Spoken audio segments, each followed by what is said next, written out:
hello.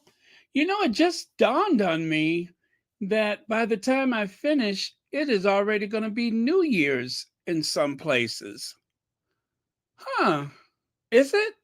No. Yes. No, tomorrow's New Year's Eve. Okay, so tomorrow's the 31st. All right. Okay, sorry about that. Whew, but it will already be New Year's Eve. Oh my goodness, that scared me for a second there. Hey, Big Mama, Myra V, friend Celia Mosley, Elaine Parker. Uh, you've been shopping for bargains, huh? I'm afraid to go into a store. I'm not strong enough. Hey, Sean. Let me see. Emma D is here. I'm just going to scroll and see who was here first. Lydia Washington. Hi, Lydia. Um, oh, okay. And all right, so I'm gonna get my slides up. All right. Okay. Well, I was up last night watching movies, so I pretty much slept until noon, and then I had things to do today, but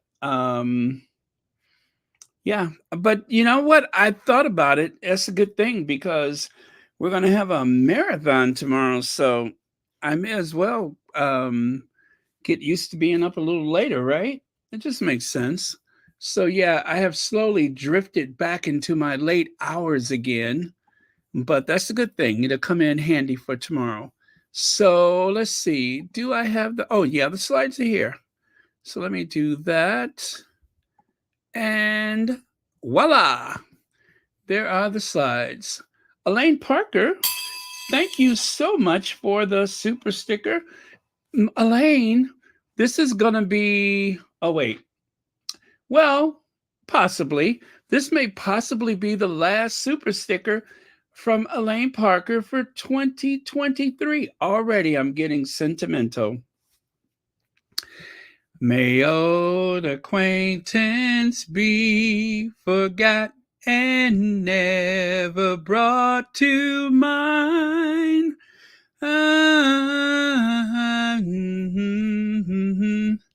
And old anxiety.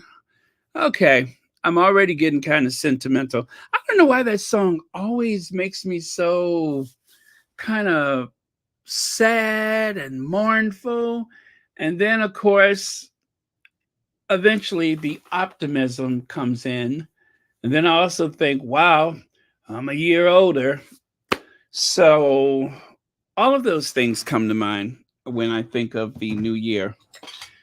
So yeah, there's that to feel and deal with and everything.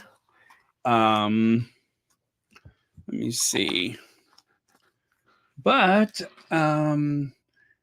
still I'm on yeah, I feel good. I am happy. I am happy. Christmas was really good. And let's see, the Sussexes are doing well. There's a lot of ups and downs with people in the Sussex Squad community, but such is life. Um, but yeah, so but 2023 was such a great year for the Sussexes. It really was. Um, and of course, we're going to cover that tomorrow. So um, we'll look back at some of the more interesting times and everything. So, and then we'll look forward to the future, like a possible book.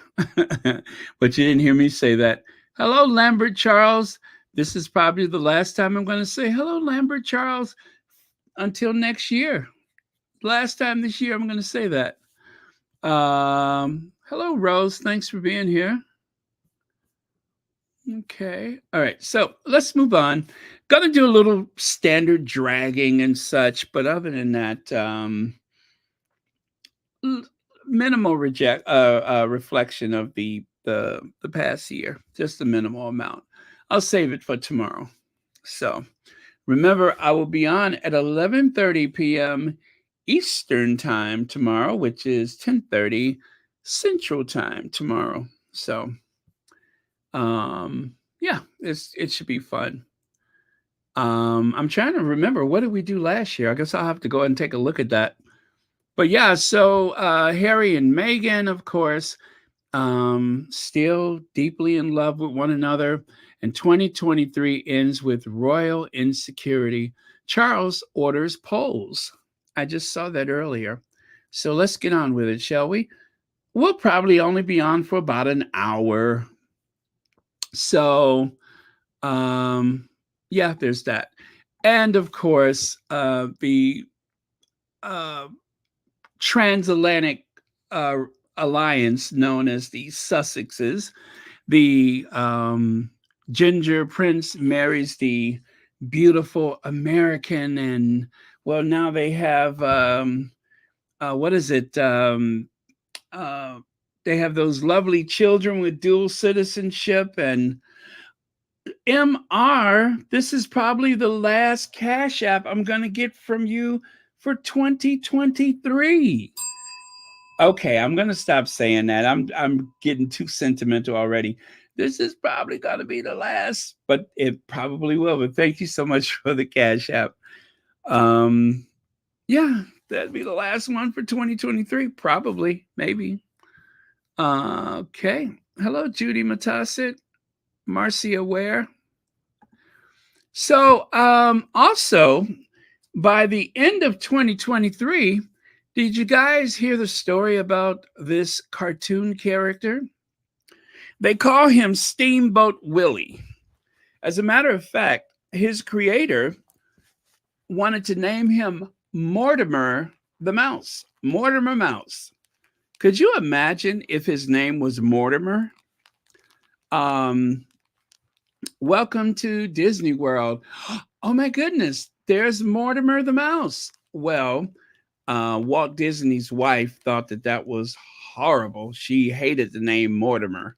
Mortimer is a fun name, right? It's very old fashioned. It's a fun name, but it just did not suit Mickey Mouse as we know him today.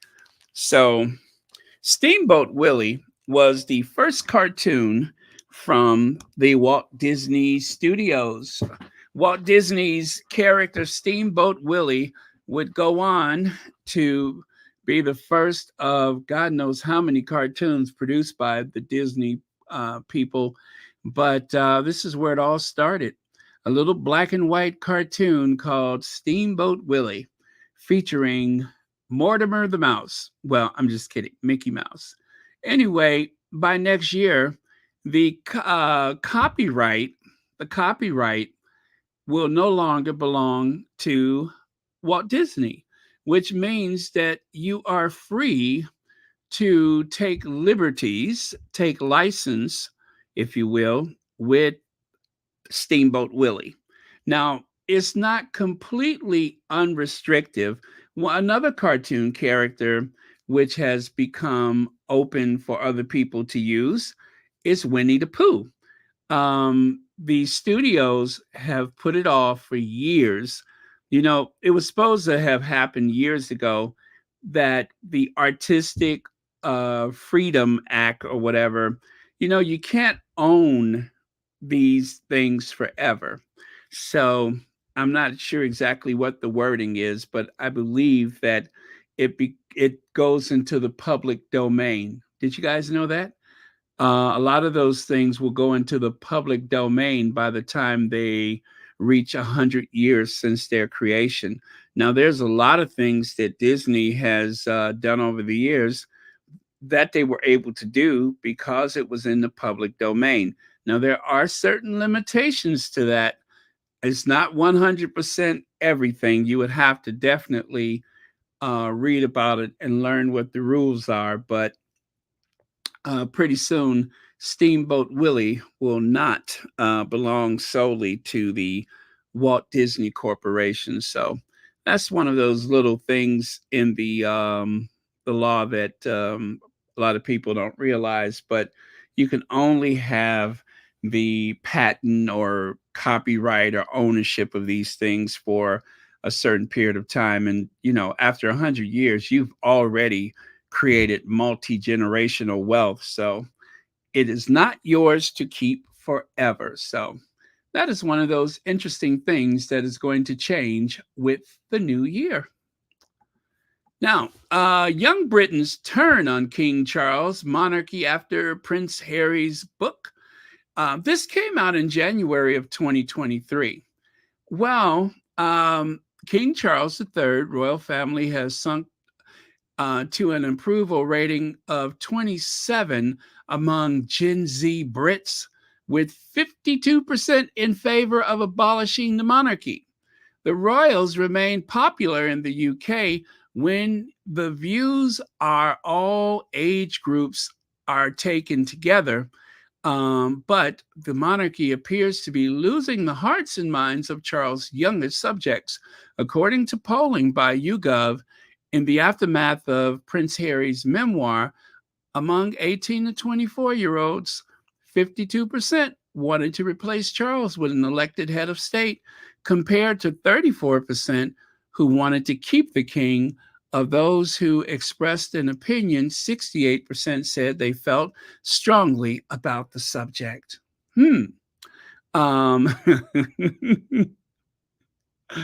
Um, yes, Marcia Ware. Now, remember, this was back in January of 2023, January the 18th.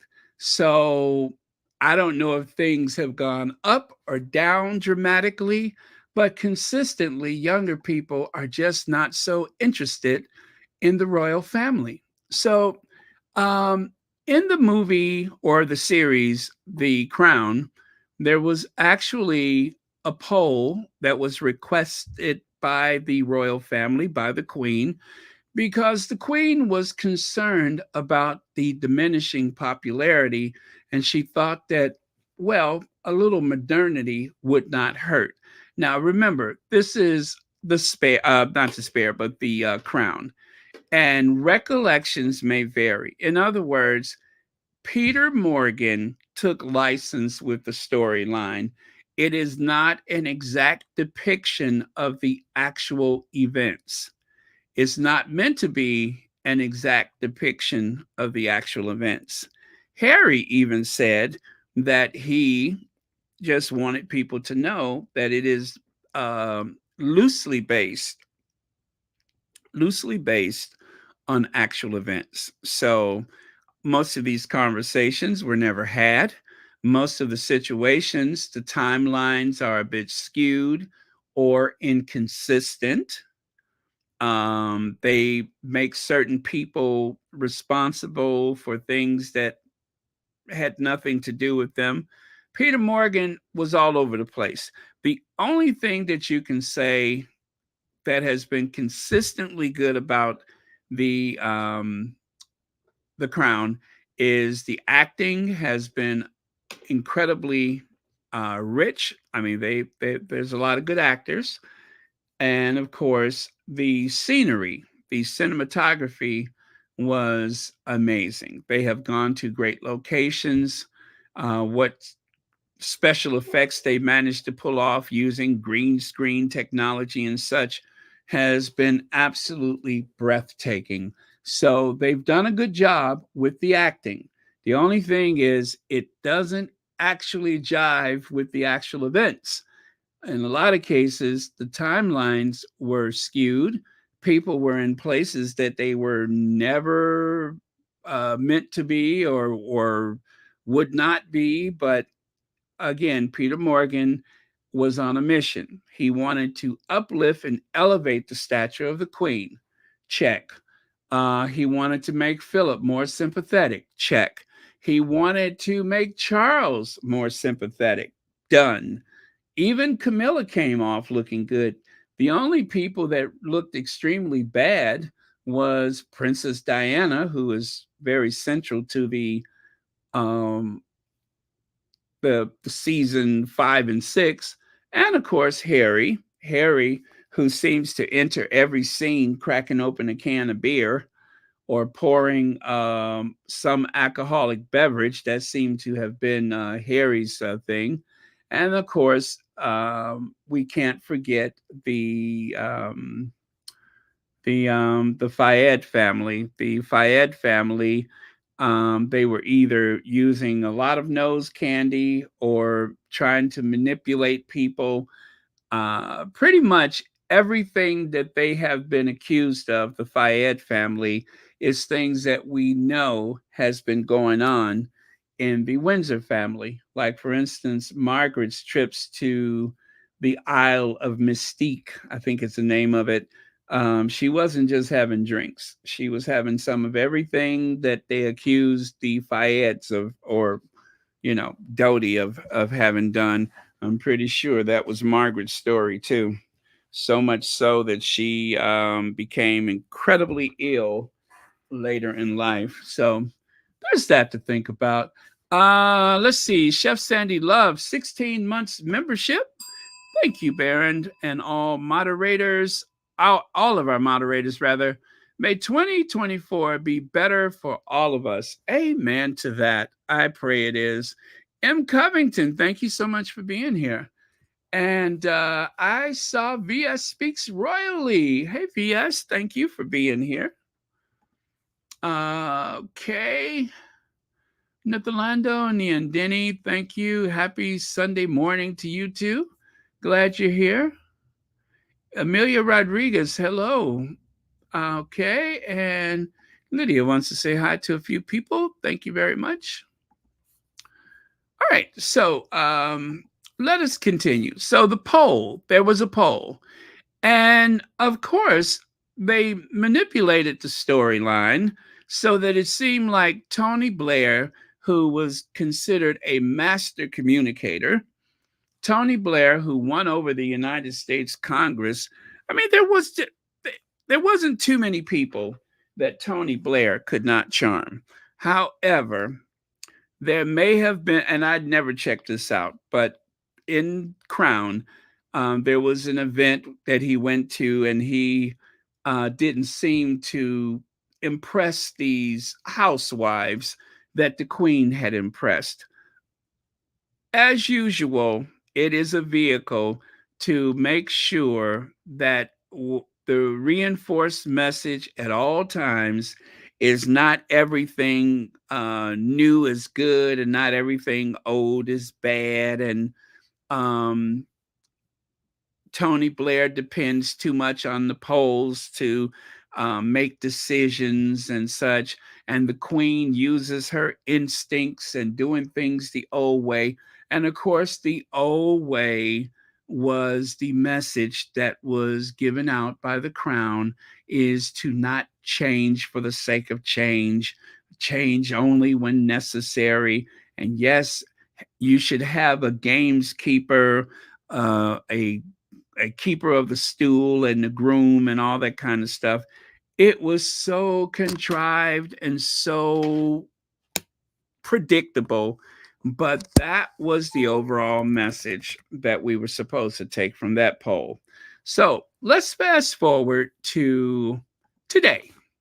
A huge poll will ask 175,000 people why royals exist before King Charles told results. So the poll asked if king's main role should be taking part in occasions such as the state opening of parliament, etc., etc. Yeah, so that they want to know. 175,000 people either have participated or will participate in this poll. I guess they've already done it, but I guess they have to tabulate the results. Why do the royals exist? It's a taxpayer-funded quiz on the role of the king. Government orders biggest poll on firm. Senior royals will be told of public verdict. And it doesn't stop there, and I'll tell you in a minute. Anna Boyd, thank you so much for the super sticker, and thank you so much for being here tonight and every other occasion that you have participated in Royal Sussex. Thank you very, very much. That may be the last time that I say thank you to you, Anna Boyd. for 2023. But okay, I'm not going to get started with that. Let's move on. So let's go on here. All right. So King Charles turns to Instagram, Queens to keep boost. Wait. King Charles turns to Instagram Queens to boost his image with the young. Bake Off runner up and Love Island star attend royal event to boast monarch's Gen Z popularity. So his mother never had any trouble connecting with the nation's youngsters, but King Charles has decided he needs help from online influencers to boost his popularity with Generation Z, also known as Gen Z. Palace aides have been inviting social media celebrities with millions of fans to come along to royal events as part of a modern digital strategy to increase support among the under 25s. They need to do that. I have been telling you all that, haven't I? That they want to get on to the TikTok generation so bad. The tabloids want to be a part of TikTok. Williams said those nasty things about aubergine eggplants to appeal to the TikTok. They go to the Windrush generation at that community center in Cardiff, and he's talking about somebody grabbing his lumpy, nasty, weird, dimpled behind because he was hoping that that would trend on TikTok. It is just so obvious what they're up to. So I put on the right side here. This is from a different poll. It has nothing to do with that article, but ages 18 to 24, Harry is favored by 29%, Meghan 19%. And this is in the UK where the hate campaign is taking place. As you can see, Charles 16, Anne 14, Kate 13, Charlotte, William, Camilla, Eugenie, and Louise make up the rest of it. But divided among almost half the participants, or is that? No, that's more. Yeah, that's half the participants was Harry and Meghan. And then all the crumbs for the rest of the family. See that? Half of the vote of those polled in that particular instance either chose Harry or Meghan, and then the rest was restricted to the rest of the family who had not suffered through the awful, nasty, negative hate campaign by the very tabloids that Harry is suing or that Meghan has sued, right? So that their numbers are that great is commendable considering the negativity that they have suffered through. But I have a feeling that if they polled more young people, because think about this, there's a lot of people who are not accessible because they use their cell phones for everything. They're not sitting at home answering the house phone. And it's very difficult to reach people with these polls. Older people are usually more readily accessible. Younger people are not. Younger people tend to move more, live more of a transient, nomadic lifestyle. So, a lot of those young people that they could possibly query about these things may not even be living in the country at that time. So maybe I'm being a little bit too optimistic about the young people's lack of participation, but I think that they just don't have a good fixed number for the younger people because I'd imagine that they're not as easy to get in touch with. But that's just my opinion. Okay. All right. Okay. Next one. So take a look here. This is that. Oh gosh, what is the name of that poll? I forgot the company. Anyway, it's a recent poll, and you can see that when it comes to 18 and to 24-year-olds, 37% are favorable toward the royal family. 40% are not, and 24% are not sure. So they have over 60% of the people who either don't know and don't care. And then you have, oh, well, not the, I'm sorry, the election of a head of state. You have 40% of the young people that definitely want to have an election for the head of state. And then, of course, as you go further down the line, like the 25 to 49 years old, a little over half support the monarchy as opposed to an elected head of state. And then, of course, 50 to 64, it goes up. And the sweet spot for the royal family seems to be the 65 plus. That is where they really soar with support. And then if you combine the overall support, 62% seem to be in favor of the monarchy. And then 26%, of course, would love to have an elected head of state. And of course, 11% don't know, don't care, don't ask me ever again. That is the way it comes out. So I have no reason to believe that this number is not very accurate overall. But for the young people, I still think that they're probably not getting an accurate number. So the only polls that matter are the polls on election day. Oops, wait a minute. I'm sorry. They don't elect a king. He's an unelected head of state.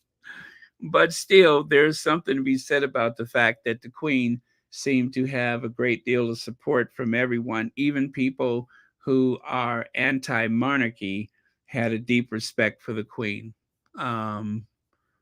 which is very different for Charles, who and Charles' lack of respect or lack of deference is because of the way he's behaved. He's been absolutely awful. Desiree Dotson says, Happy New Year to all and many abundant blessings in 2024. Charles needs to go sit on the porch and drink lemonade. He's out of touch. Thank you so much, Desiree Dotson. And that is the way it is. He needs to go to that log cabin that the Queen had built upon the Balmoral estate and sit there on the porch and do like Andy Griffith and start whittling on a piece of wood. And he and Camilla could just go there and really they could stay for a month. Who would miss them? They don't do anything. They rarely do anything.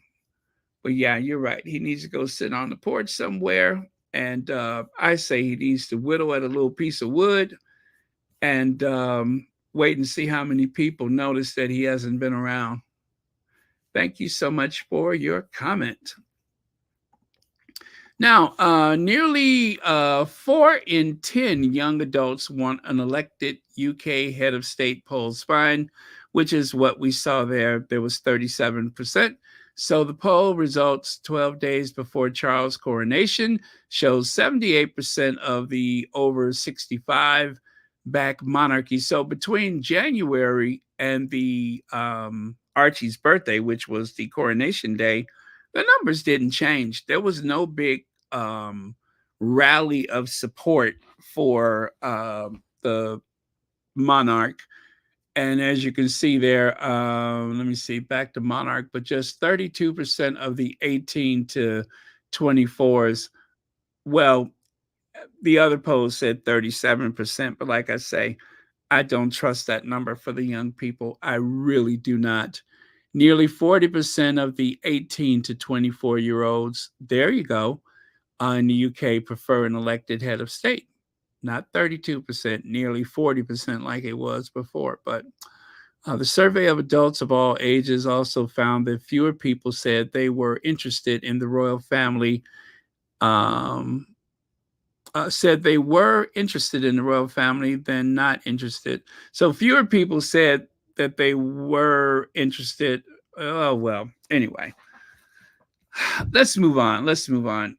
And now, as I said, it doesn't end with the poll. Now, right here, it's as though they dispatch the royal rodents to go out and try to tell people what to think. They want to tell people what to think. We are not supposed to think for ourselves. The news media will tell us what to think. They will make up our minds for us. Look at that. Royal Survey is a huge waste of taxpayer money. So by Ingrid Seward, who actually to me is a double for a Hanna-Barbera character, Ingrid says it's a waste of money. Okay, so that is an instant connection with the reader to remind the readers that these polls are a waste of time. But why is she saying that? We already know the results. The modern slimmed down monarchy under King Charles has its highs and lows like any other institution. So Ingrid was quickly dispatched to go and sow the seeds of doubt about the validity of a poll. She was sent out there to remind us that this poll doesn't mean anything, that you should not pay attention to it. This poll is merely a formality and a waste of time because everybody knows that the institution has its highs and lows just like any other institution, meaning that if there was an elected head of state, that they would have their highs and lows. So pay no attention to the poll. That's what she's there for. Um, Let me see. But the alternative is much worse, writes royal correspondent Ingrid Deputy Dog Seward. Of course, she says the alternative is worse. And one of the best selling points for having a non elected head of state was Donald Trump. Do you want what the Americans have? Do you really want that? Do you want what they have over in what is it? In France? Is that what you want? Do you really want to have that? So they make a good case for maintaining the status quo because if you look at some of those chaotic heads of state, it would make you want to consider, oh, well, better to stick with the devil I know instead of the devil I don't know. But as it is, the Tories have been doing so much damage to the working class in Britain, just like the Republican Party here in the United States has done so much damage to the working class Americans. Ever since Ronald Reagan and Margaret Thatcher, we have lost union support. The unions are either toothless paper tigers that have no bite, or in some cases, the unions were completely destroyed. In the US, the modern labor union movement uh, doesn't have much clout anymore. The unions would decide the elections here in the US. That's why the Republicans wanted the unions destroyed because the UAW, United Auto Workers Union, the pipe fitters unions, all of those unions would use their political clout and their political pacts and donations. They hired lobbyists to write the laws and then have the legislators vote on it. Well, not anymore. Corporations and other billionaires are the ones that are doing that work. So when someone tells you, oh, but the alternative, this is just more of the same. That is a Tory mouthpiece right there. I know what I'm talking about. I lived through it. I lived through it. I watched Ronald Reagan and his companion, his friend in power, Margaret Thatcher, destroy the working class. Everything is so much more expensive, and we get less than ever from our governments. The people in the red states here in the US, are the poorest, the most underserved. They literally have to bring in Doctors Without Borders in the United States because there's no proper health care in some of those rural areas. Doctors Without Borders. So, anyway, that was my soapbox moment. I'm just telling you. That is why Ingrid is here to sow seeds of doubt. That's her job, along with the rest of them. Now, take a look here. This goes to show you the panic that the royal family is in. This is panic. This is the panic that they're suffering. William taking selfies. I thought they didn't have selfies. They couldn't do selfies. William's hugging people, kissing people, selfies. I saw him dragging a horse up the street, some like mechanical horse or whatever. Or was he walking with his stepmother? I can't remember. What was it? Was it a real horse or anyway? They're desperate. They're nervous. They're afraid. And Harry's book also showed the real William, which has been whispered about among social circles. Thank you so much, Francilia Mosley. I submit to you, ladies and gentlemen, evidence A. Thank you very much. Oh, there's more. These yes men whisper into both Charles and William's ears are causing more problems for the royal family. This is why the Sussexes left. If William would not have allowed his brother to have been ravaged by those nasty individuals in the press and in Kensington Palace, we wouldn't be here right now.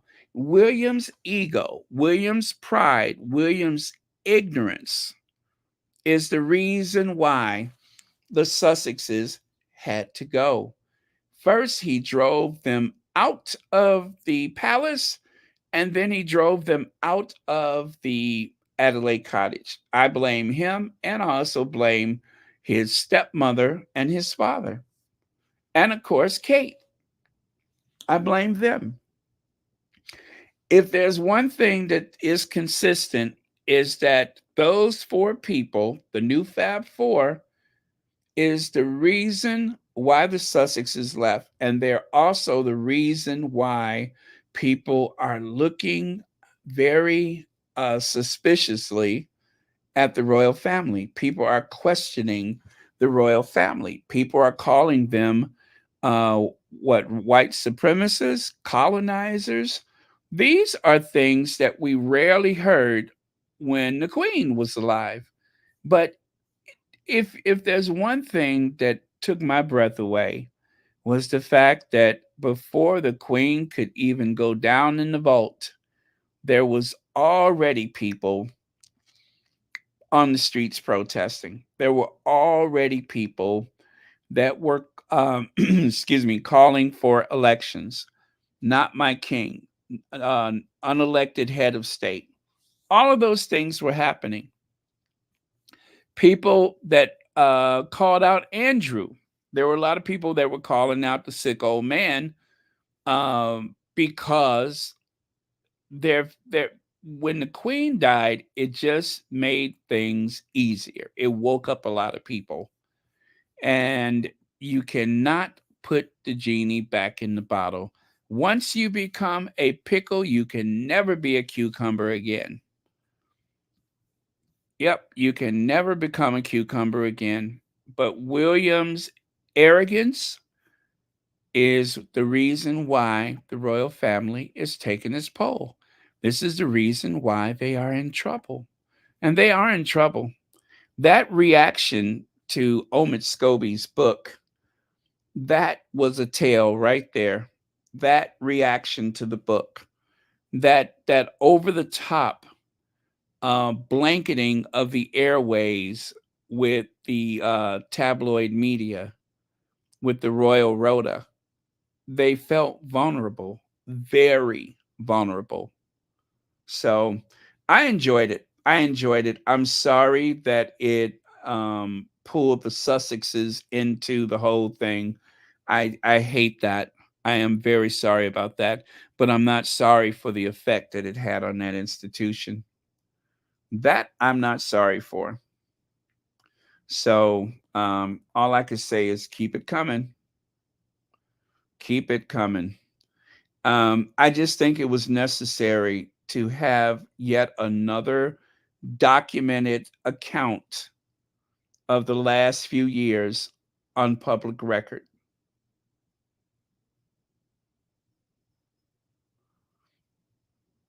I'm glad for it. I'm glad for it. Um, I can't concern myself with timing. I don't want the Sussexes to be held back, but I do want there to be a proper accounting of the misdeeds of that institution. I want the Sussex children to be able to see in print, on video, or wherever.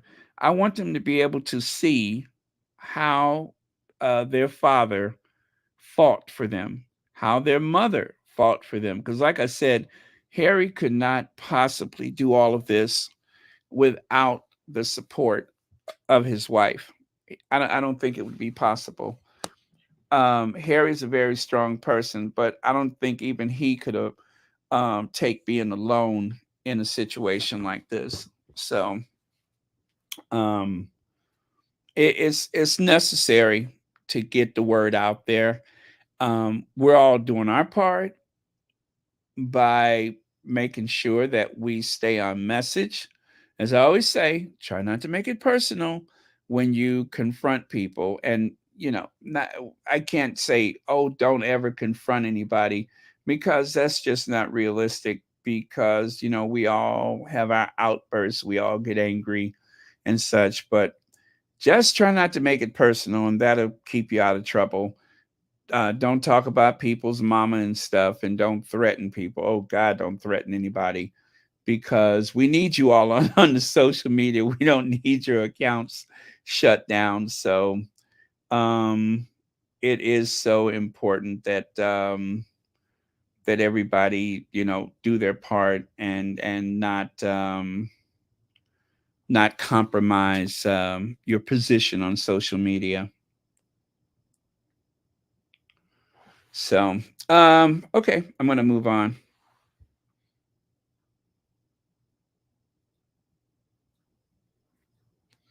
Okay.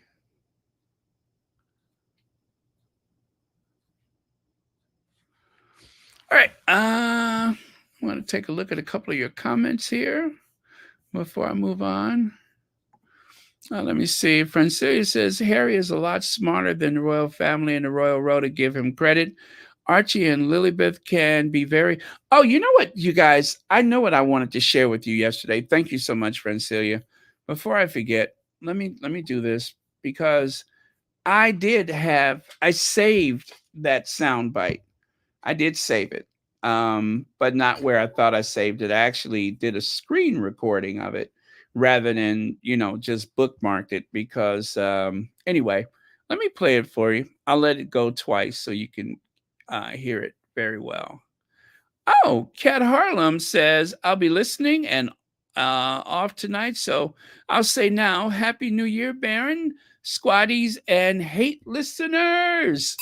Yes, where would we be without those hate listeners? Hate listeners, we love you as we love all of God's children. Uh, please get your head examined and get on the right side of things. Stop hating people and keep them Sussex children out of your mouth. Okay. Um, let me find that. Okay, so I got that set up. And mm,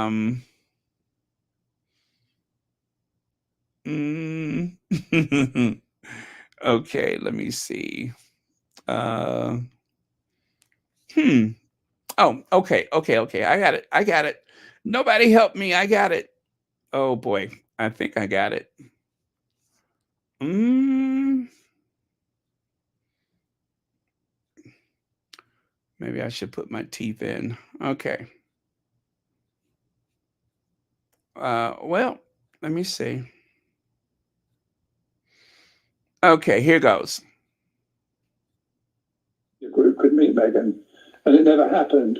And I think if we had met her, and if she'd have met us, things might have been different. You know, might see that we were human and she's human. Unfortunately, she did get some bad press, and that was a mistake. But you know, we asked for forgiveness and please come back because you know, this is a great country and the royal family are very important to us all. And the Queen needs your support, Harry, because you know William can't do it all, Catherine can't do it all. The Prince of Wales is taken on the Queen's role now, so he's even more busy. So you know, Harry's badly needed here, and I hope if we, as a media group, could meet Meghan, and it never happened. And I think if we had met her, and if she'd have met us, things might have been different. You know, it might see that we were human and she's human. Unfortunately, she did get some bad press, and that was a mistake. But you know, we asked for forgiveness and please come back because you know, this is a great country and the royal family are very important to us all. And the Queen needs your support, Harry, because you know William can't do it all, Catherine can't do it all. The Prince of Wales is taken on the Queen's role now, so he's even more busy. So you know, Harry's badly needed here, and I hope if we, as a media group, could meet Meghan, and it never happened. And I think if we had. Okay, so you recognize him. That is Arthur Edwards. And Arthur Edwards, well, he's a royal photographer. And there was this groveling acknowledgement of how desperately the royal family needs Harry and Meghan. It was an admission, a confession. Now, I don't know if I buy it. I think maybe he had a weak moment of accountability, but for the most part, he quickly turned very vicious toward Harry and Meghan. He got very vicious with them, and the tone of his conversation toward the Sussexes was decidedly, how do I put it, visceral, no, contentious, maybe, whatever. He's been, I'll just say he's been very rude. um he tends to omit Meghan from a lot of the conversation about Harry's return, as though it's more important that Harry show up and optional for his wife to be there. So that that has been part of the tone. Um he's an awful person. He actually had an article some time ago. Let me see, where is it? I want to make sure I quote it to you accurately. Let me see. Arthur Edwards.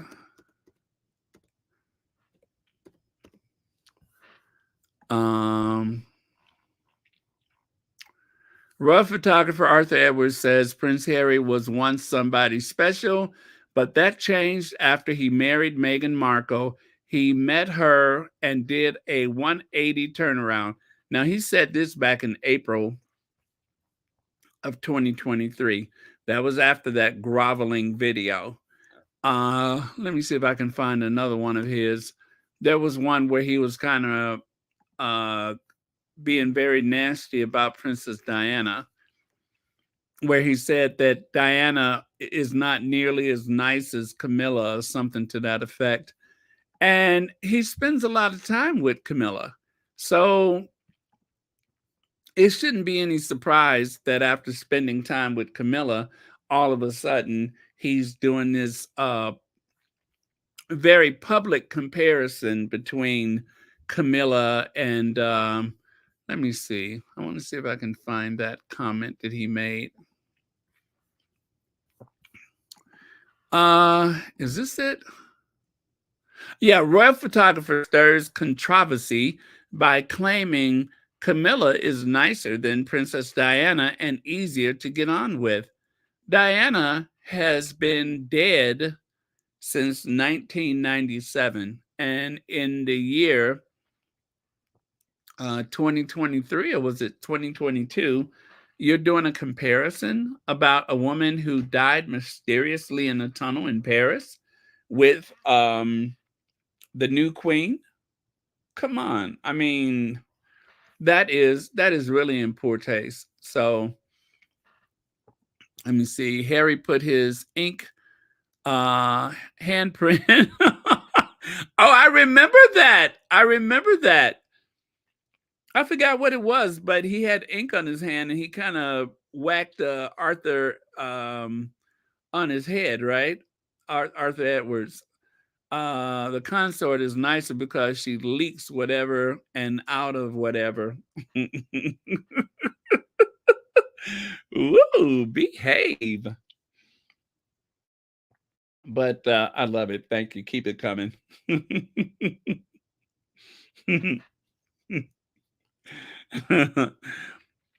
uh, let me see here. Royal Rodents met Meghan. That interview that Meghan did with Harry, Will, and Kate. Well, we always reach out to Kensington Palace. And I haven't been reaching out to Kensington Palace as much. So let me reach out to Kensington Palace. Let me see. Oh, nope. Okay, there we go. Got to reach out to them from time to time so we can get their side of the story. Well, obviously it'd be, I would love to have met her, and she's obviously she's an inspirational woman to look up to, obviously to this day, and going forward and things. It is, it's a wonderful family. The members who I've met have achieved a lot, and very inspirational. So yeah, I do.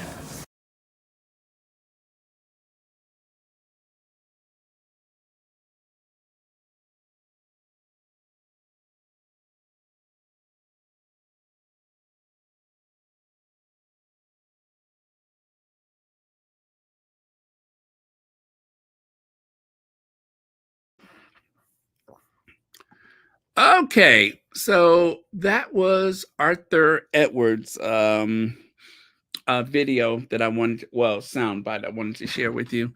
So I am gonna show him again later, but let's move on. So right here, Britain supports the monarchy. You guys hear that little sound that I'm making? I got my teeth in. Let me see. Yes, I have my teeth in. Britain's supports for the monarchy is in a long-term decline, suggesting King Charles faces challenges. Well, let me see. That article was from May 5th. So that was Coronation Day, right? Or was it the day before Coronation? I think it was the day before. UK residents are split in their interest in the coronation and the polling, blah, blah, blah. Most of the plan to participate in the least one activity surrounding the festivities. Okay, who cares about that? But by contrast, 37% of those aged 35 to 54 and 31% of the younger than 35 say they intend to watch the event. Yeah, right. Okay. Next. Let's go next.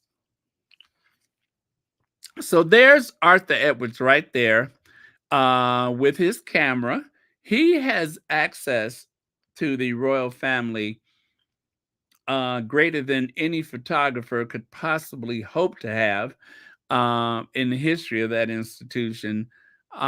There he is right there holding hands with Fergie or dragging her along or making her pose or something.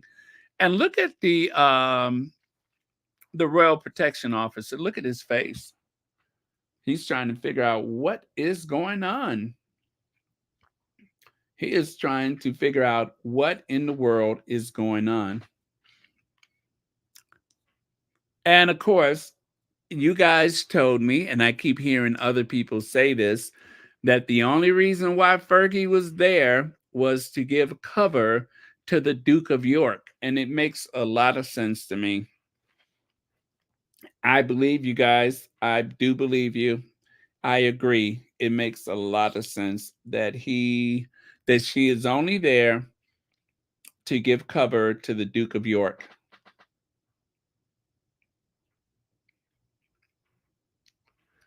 Okay, let me see.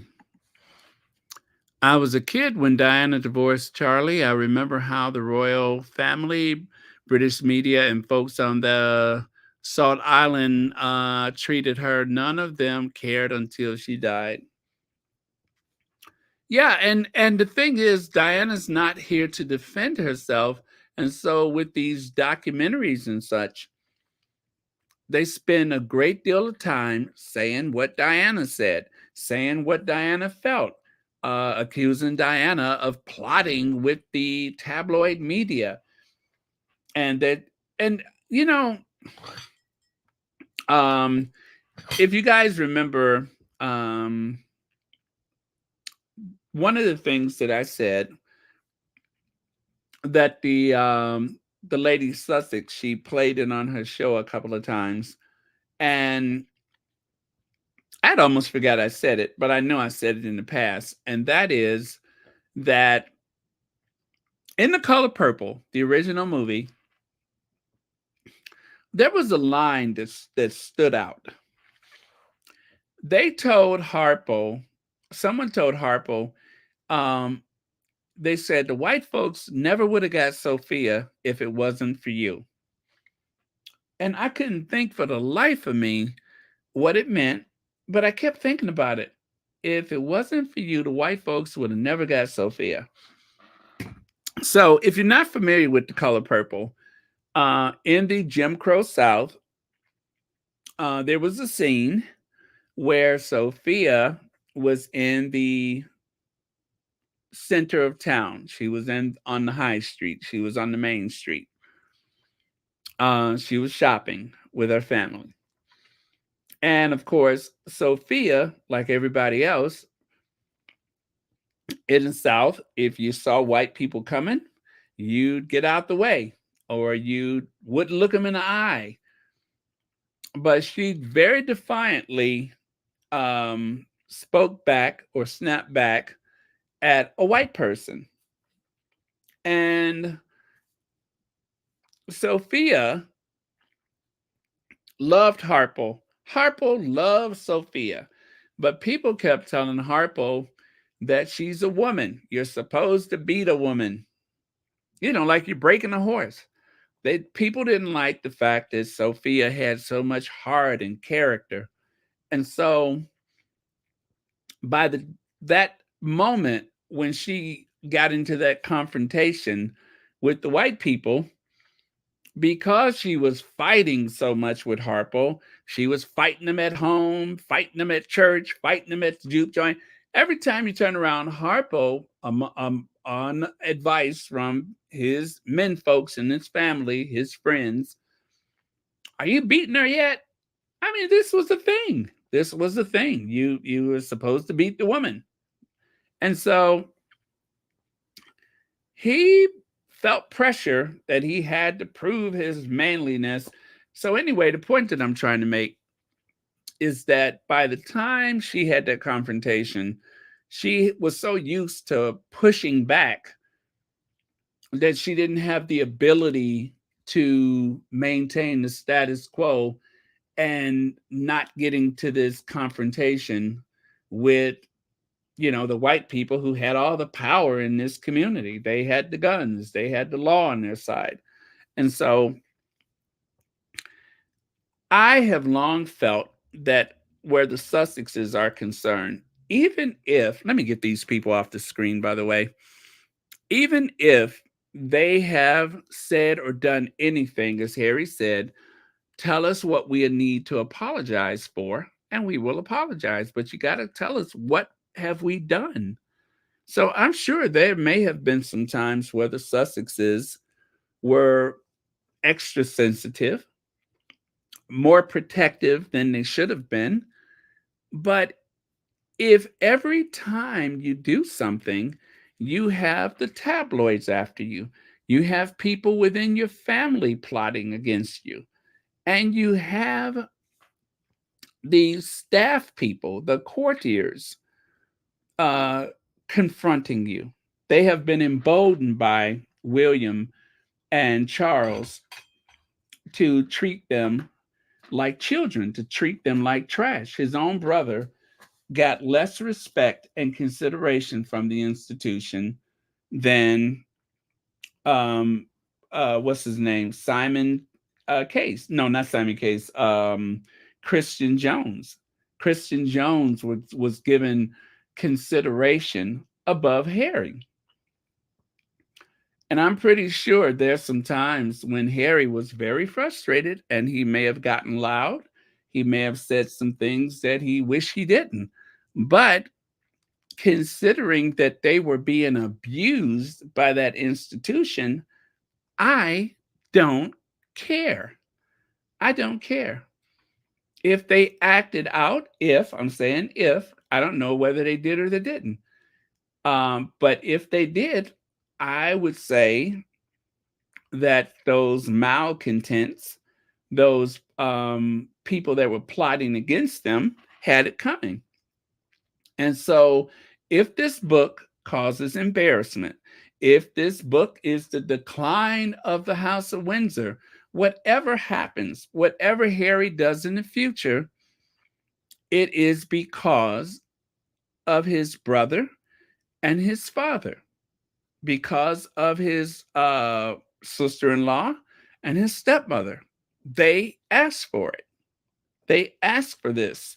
They ask for everything that they're getting, and they have been doing everything they can to try to convince people that the Sussexes are just greedy. They just want money.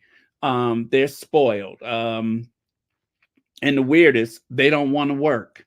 They want to do everything their way. It's easy to make that case when you got a 24-hour news cycle of people saying everything that you want them to say.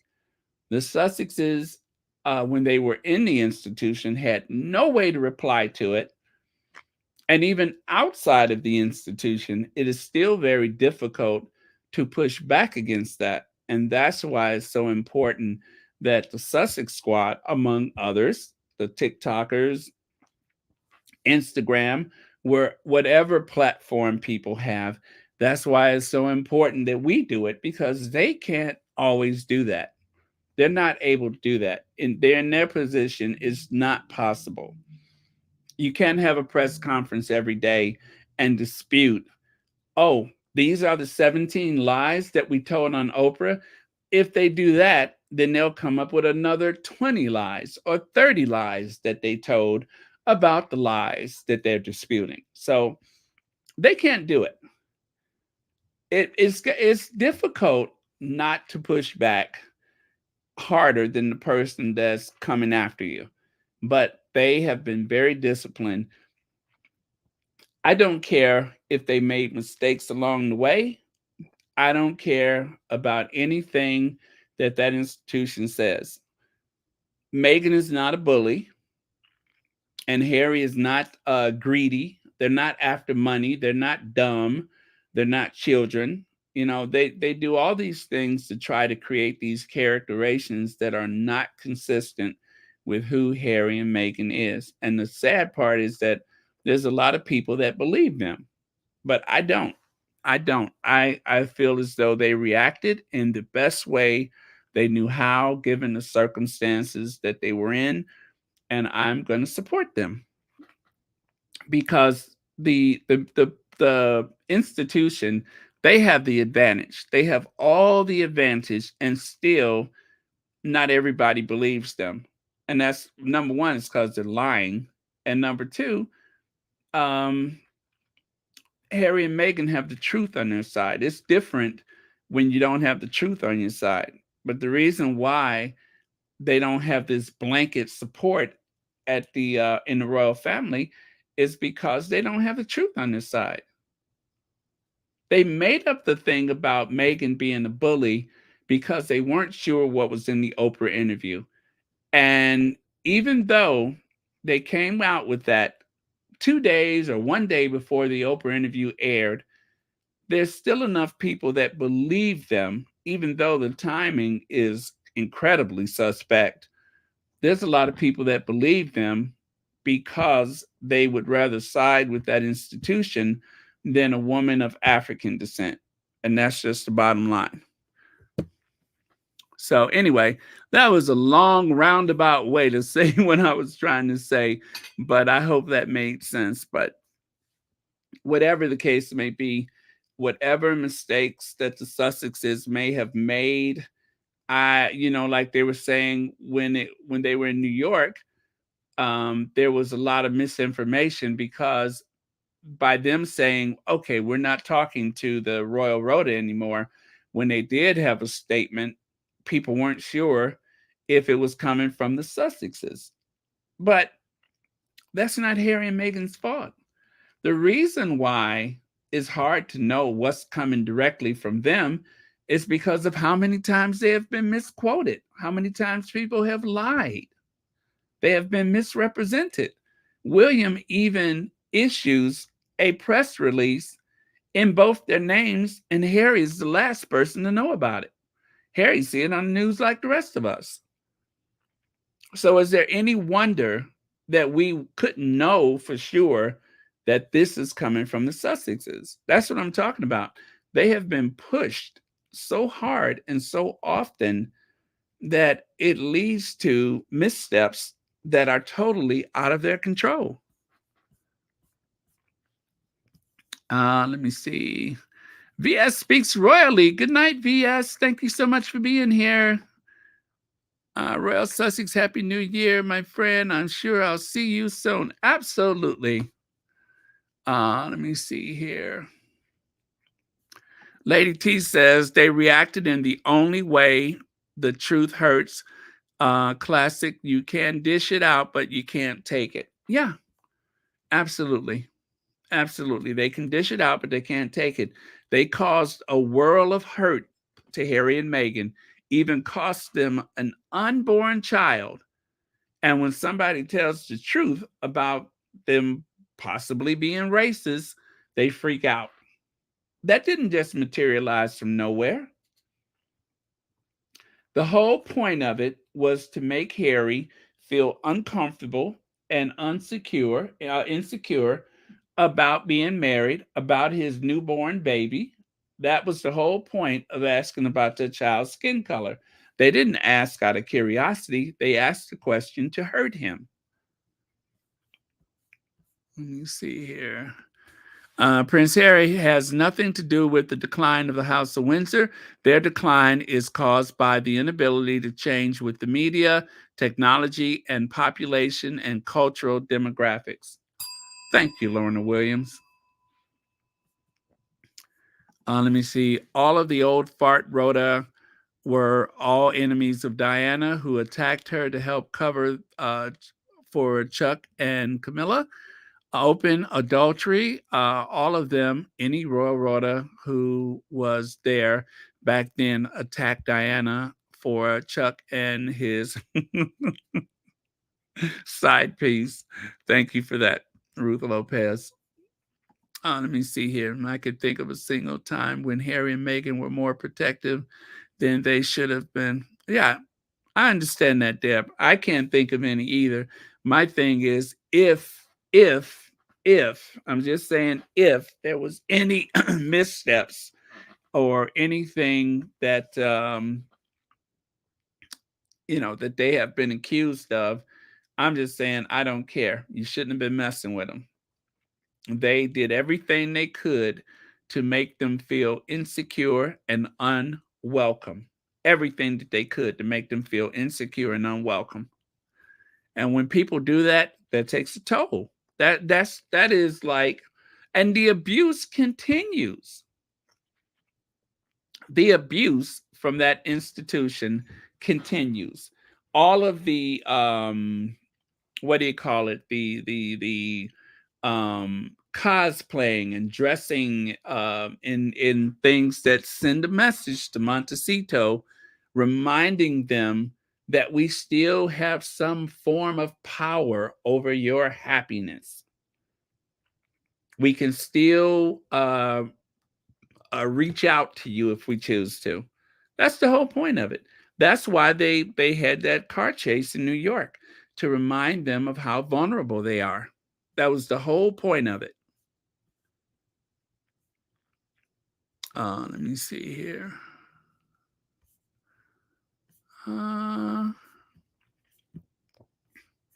Yeah, but I think whatever injury that has been caused to that institution, I agree, it is what they asked for. Because and part of not changing is using the rule book, using the tactics. They're using the same tactics against Harry and Meghan that they used against Diana. That has not changed. They're using the same tactics that they use against anybody that is not dancing to their music. Let me see. The decline of the Windsors is because they are a generation of morally debauched adulterers. That and that. Thank you, Ruth Lopez. Woo, you guys are Miss S says those people are racist, no doubt about it. Yeah. There are high influencers with large platforms to say positive things. Yeah. Yep. That's exactly what they're doing. They're trying to get the upper hand on social media. That decline that they have suffered among the young people alarms them. Remember Harry said the thing that they fear the most is losing the message, is losing their is that how he said it? Losing control of the message. That is what scares them. Yeah, that is what scares them, is losing control of the message. Okay, let me I'm going to move on from that topic and go to something a little more pleasant and fun. One of these squatties posted this: the two items that symbolize 2023 for me. Do you guys know what it is? You can go ahead and put in the comment the two things that symbolize 2023 for me. If I had to describe what these symbolize without saying what they are, I would say one of them actually says, oh gosh, let me see. The first one says, the hanger says, I'm just here for the movie. No, I'm just here for the entertainment, right? And the second one says, that is reminding people to have a sense of community. I would say the second one is to remind people to have a sense of community. But yeah, these are two of the big symbols of 2023. And that is the hanger and the white folding chair. Okay, so the hanger, of course, does represent Harry, with him doing his 18 hours in Narnia and then back for his son's birthday. And then the second one, that represents the paddle boat incident down in Alabama, where the guy sent the bat signal. He threw that hat in the air, and then all of a sudden the community came together. What really impressed me about the thing in Alabama was the fact that I saw just as many white people say that they had it coming as I did black people saying they had it coming. It was universally understood that those drunkards on the boat were, were out of pocket and needed to be dealt with. So I thought that that incident was going to trigger a bunch of like similar incidents, but it didn't, because and I have to say that I am proud of this country that it didn't blow over into something much bigger. Um, it was a good old fashioned brawl. Nobody got shot. Feelings were hurt. Chairs were broken. Heroes were made, and then it was over with. Then it was over with. And I'm so glad for that, because the first thing I thought is that it was going to escalate in some kind of way. But the people who needed to be arrested were arrested, and that was people on both sides.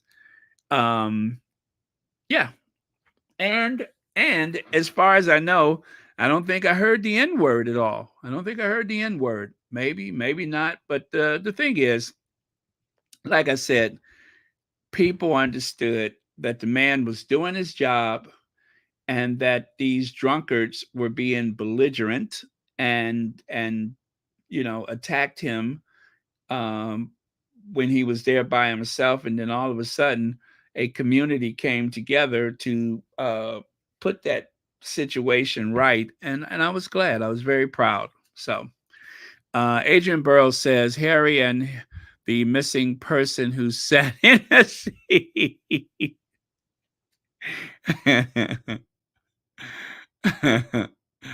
Oh, okay. Thank you. Yeah, quick exit from Harry from Coronation. Oh yeah, one of the squatties, I had put those miniature folding chairs on my wish list, and I got those, so thank you. I got to order some more of those too, because I kept two for myself, but I gave the other four as gifts. I think it was like 6 or 8 of them in there, but yeah, that was fun to share with people. Okay, let's move on then. So there you can see right there Harry with his hanger, and there is a painting of the paddle boat incident. So, like I said, I don't think there were any permanent injuries. Nobody got shot. Um, I thought it might lead to some huge uh, event in that community, but it did not. So I think it was a good, clean ending to something that shouldn't have happened in the first place. But nowadays things escalate in ways that are so alarming. But um, this was like a good old fashioned brawl. It could have been like some um, barroom brawl somewhere with chairs flying and stuff, kind of like what that movie Blazing Saddle or some old western or whatever. So I'm glad for that. I'm glad nobody got seriously hurt. One of the squaddies put this together. Welcome 2024. So I will share that again tomorrow. But this, I believe, was the Sussex's first Christmas card. And you guys remember, somebody is always watching.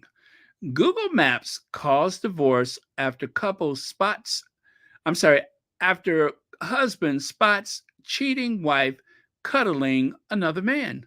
The man was planning a route when he spotted an image of his wife sat on a bench stroking the hair of another man with his head in her lap. See, somebody's always watching. Now, this was in Peru. This was in Peru back in 2013. Why we're just seeing it, I don't know, but this happened in Peru back in 2013. So that's why I say be careful, you guys, because you never know who's watching. Yep. 1 minute you're stroking somebody's hair, and the next thing you know, you are famous for cheating.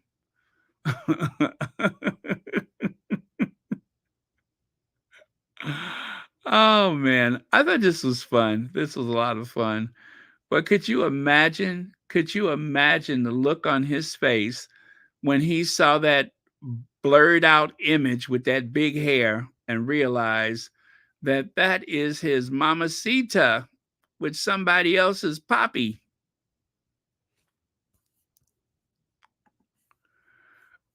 Are you sure it wasn't Fergie?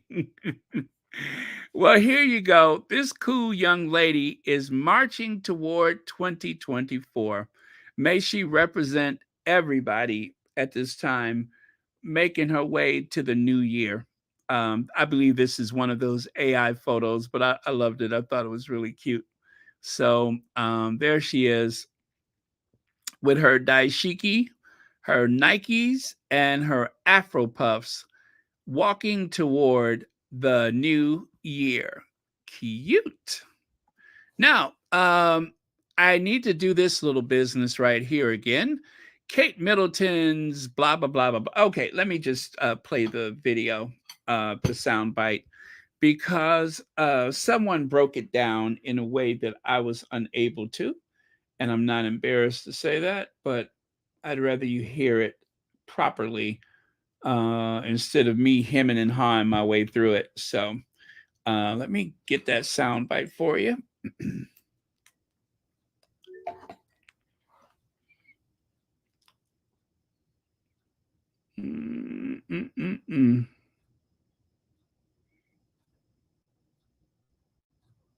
Good reason why the Queen actually got an exemption to be able to discriminate against people in her Oh, household. nope, that was something else.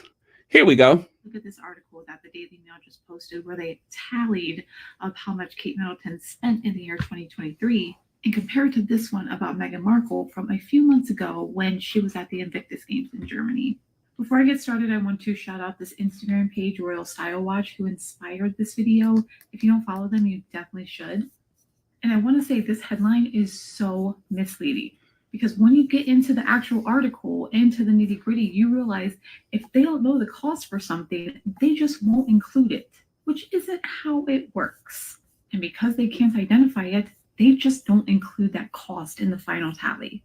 They also do this for things that we know cost a lot of money. Kate Middleton's coronation dress, they just put as custom. They don't include the cost. So that wasn't included in the final tally. According to Royal Style Watch, this dress could easily cost between $40,000 to $75,000.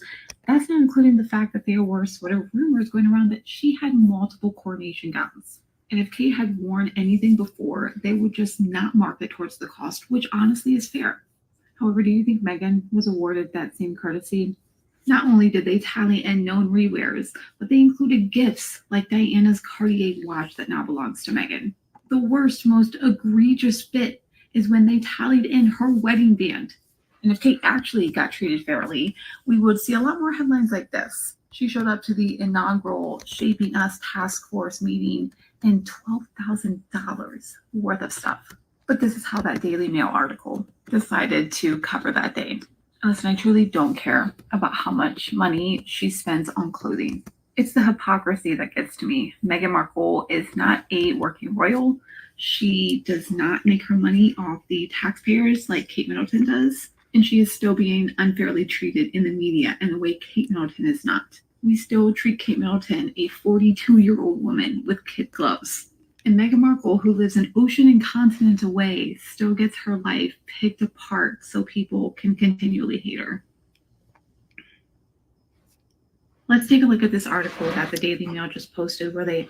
Oh, okay, so that was it. But yeah, so Meghan is 5,000 miles away, and yet she is routinely picked apart by these articles. And there have been a lot of people speaking about it, fortunately, and also calling into question why is it there's this double standard where you would include the cost of a watch that was gifted to Meghan from Harry that belonged to his mother. Why are we counting that in an outfit? If they counted the price of Princess Diana's wedding engagement ring, rather, just imagine how much that would inflate the numbers for Kate's appearances, if you count the price of the jewels from the royal jewelry collection, you know they would do it for Meghan. All of these things add up, but you omit them for one and you throw it in for the other, just like with the price of the Sussex home. Nobody mentions the cost of Anmer Hall, Adelaide Cottage. Nobody mentions what the fair market value would be if they had to rent it. None of that is mentioned. No, there was a time when they would mention how much of the taxpayers' money was used toward the expenses of traveling. They don't mention it. That has all of a sudden ended as of 2018, 2019. It is no longer subject to a conversation or a headline. It just doesn't happen unless it has to do with Harry. And we know from Endgame that Simon Case, and of course we've heard it before, Omid Scobie, but Simon Case orchestrated the whole thing with the Flybe empty commercial jet and the family. And William didn't ask any questions. William was in on it. It was a big joke. It was a deliberate attempt to harm the Sussexes, to create apathy and anger toward them. The way that the Sussexes were treated when they were at Frogmore Cottage is the reason why they left.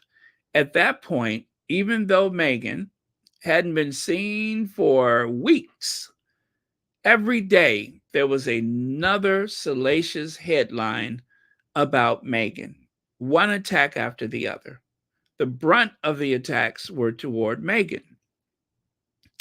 And this is why I say, whatever possible missteps that they may have made here or there, those things are unavoidable when you are in the middle of abuse. It's unavoidable. They want you to fail. They want you to make a mistake. They want problems for you. They want to exert their control over your happiness and well-being. And that's why they left. And that was orchestrated by the Kensington Palace to a greater extent, and to a lesser extent that came from Clarence House. But either way, the leaking and the briefing continued even a year after they left. And so people are saying, oh, you shouldn't have done the Oprah interview. Yes, you should. You're being abused by an institution and by your own family. What other recourse did they have but the Oprah interview? And even here, they're abusing Meghan with the cost of her clothing, and she's not even a full-time working royal anymore. And I believe the message here is, if you want this to stop, you have to leave your husband. If you want this to stop, you have to harm yourself. This is plain abuse. And the abuse continues. And the greater public, who they just polled in the UK, the greater public are either saying nothing about it, or they have their opinions and nobody's listening. I'm sure there is a huge sector of the population that are sympathetic and on occasion do speak out. But it's just like with you or I as a Sussex squatty, we may say certain things, but who's listening? The only reason why people can hear me now is because of this platform, but not everybody has a platform. So it is constant abuse, and it continues, and it needs to be called out for exactly what it is. And these articles from the various tabloids are abusive. It is creating a good versus evil scenario. They have assigned roles to Harry when he was a kid. His role was already assigned, just like they're doing Louis. And this is why you have a very pompous and arrogant person in the royal rota that says Harry has no depth, Harry's not smart, Harry's not capable. Connie Balmer! Hey, Connie Balmer. Good morning to you. Happy New Year's Eve. But that is the recurring theme about the Sussexes, is that Meghan is a liar. Harry has no depth. They're both greedy. They didn't want to do the work. And they repeat it until people believe it. It doesn't matter what the facts are. That's not important. You're not going to let the facts get in the way of a good gaslighting. That's why I say the abuse continues.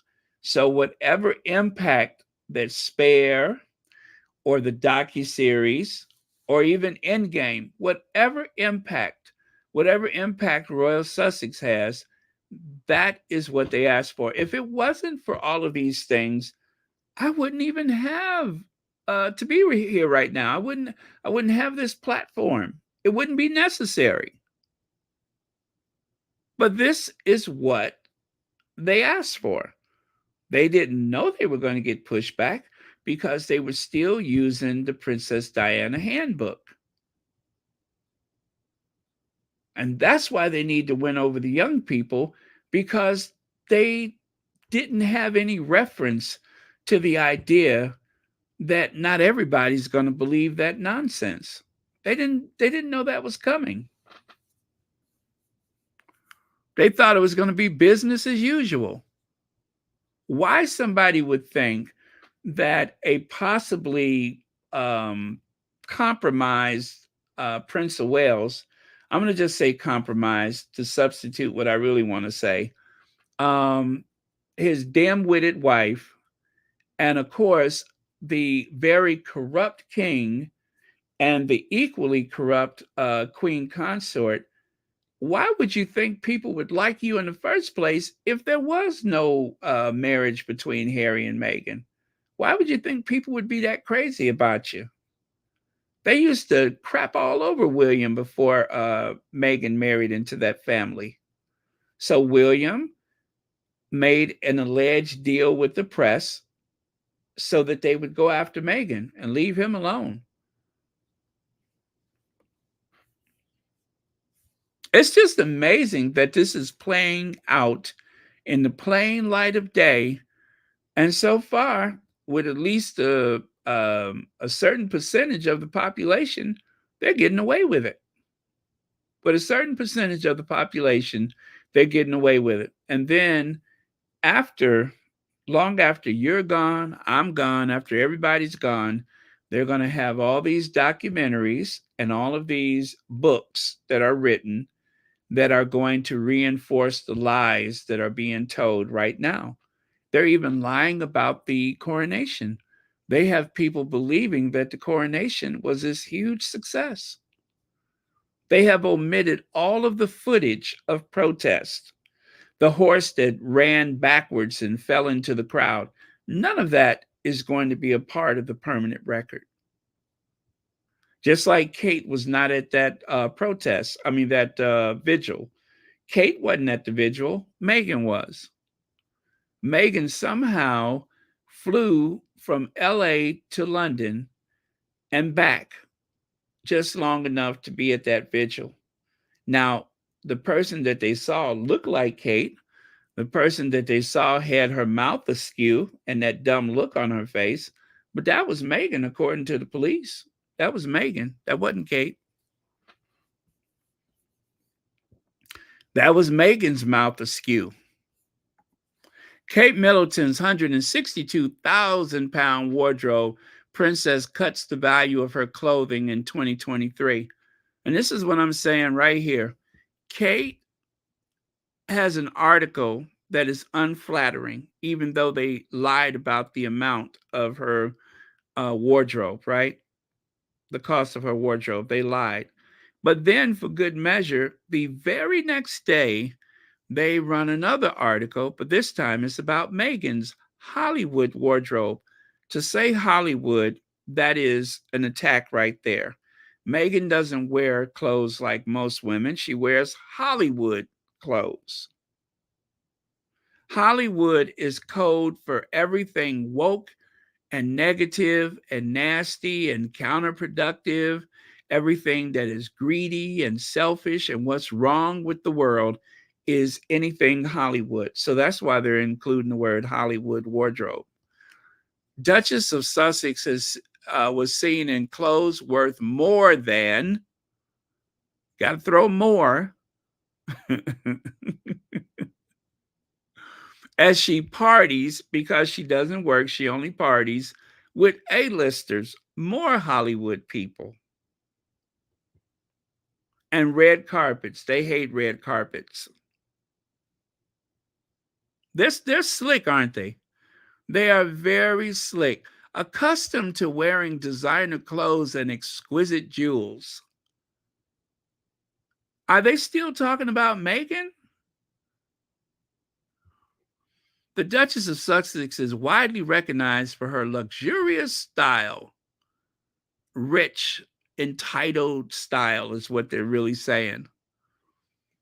And this year was no exception, as Meghan, 42, showcased a wardrobe worth £86,000, £86,612 and 16 cents. Oh, God. Anyway, it is 4,121 more than 2022. So Kate's wardrobe has gone down in value, but greedy Meghan, the party queen Meghan, red carpet Windsor, her wardrobe has gone up. And just like I said yesterday, notice how that number is about half. Well, let me see.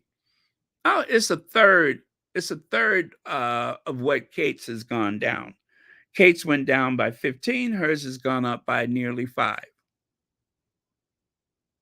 I mean, this is just, they're ending the year on the same nonsense.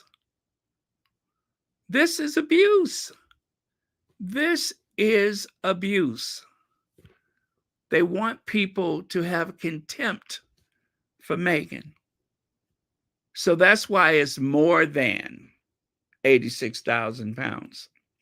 That's why it's a Hollywood wardrobe.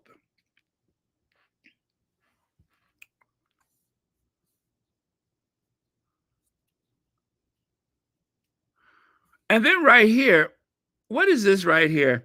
The cost of Meghan's clothes for work engagements was covered by then Prince Charles through a budget he gave the couple from the Duchy of Cornwall. I like to see those receipts.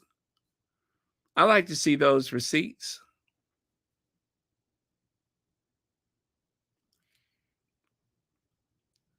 And with the clothes that Meghan wore to the Invictus, with the clothes that Meghan has worn everywhere, they don't ever say whether or not she's already had it. Some of the stuff we know that Meghan owned before she married Harry. Some of it we know she had it already. Let me see. Acelia Ohashi, thank you so much for the super sticker, and thank you for being here.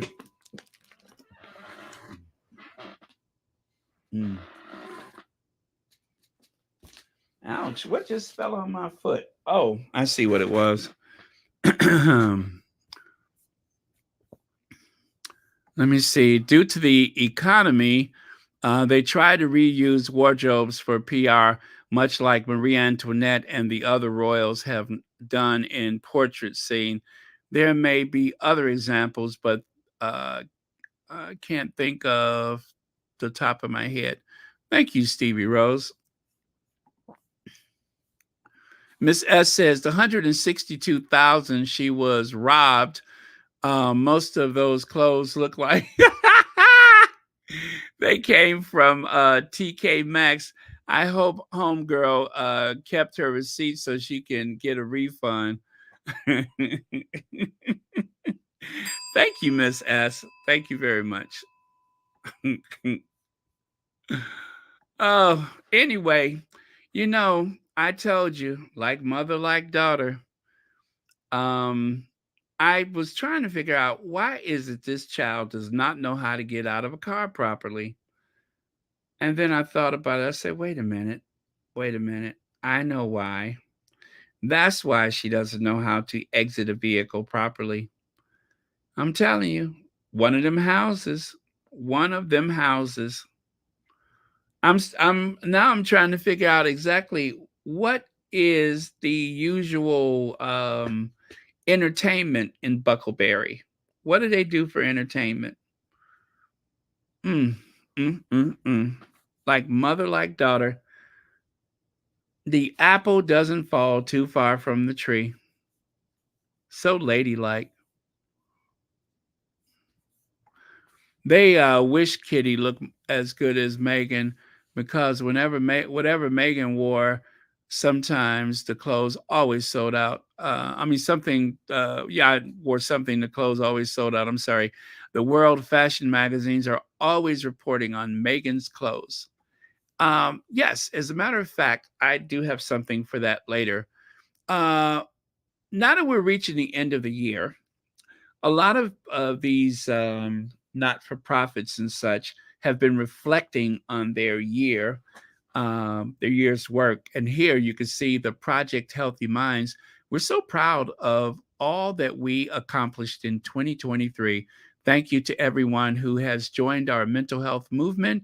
Here's an even bigger and better, I'm sorry, here's to an even bigger and better 2024. Visit projecthealthyminds.com for more information on how to get involved and for access to mental health services. And right here, gather for your mental health. On 10/10, we hosted the World Mental Health Day Festival at Hudson Yard, New York City, to spread awareness and celebrate our shared commitment to making mental health services more accessible. We divided our efforts into 3 key areas: move, meditate, and gather for your mental health. Okay, and of course, on both of these, you can see taking center stage was the Duke and Duchess of Sussex. They were very important to this organization this year. And right here, V. Kotavu, who is from the UK, a dream team. V. Kotavu and Prince Harry, the Duke of Sussex, gathered together, that is, championing and celebrating Youth Advocacy 2023 was a little bit surreal. So this young lady who moved to the U.S. to go to school, she's in California. I think she's going to Stanford. Anyway, I have seen her. I think she's some kind of special youth something with the United Nations. But anyway, this girl, I want you all to pay attention to her because she is going to do some huge things with her life. She's already doing more than most people I've ever met. But yeah, she's very smart and she is quite the humanitarian. So that's why I say keep an eye on her because she is going to do some really, really great things. And she's done a lot as it is.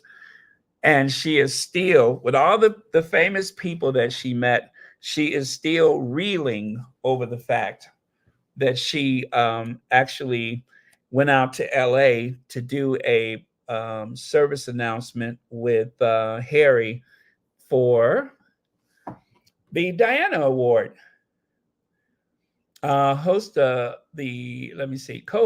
is, the 2023 Diana Awards with Prince Harry, the Duke of Sussex. So, yeah, this was just a small part or a big part of what's been a phenomenal year for her. So, go ahead if you want and look up her name and you can read about her. I'll leave that up there for a minute.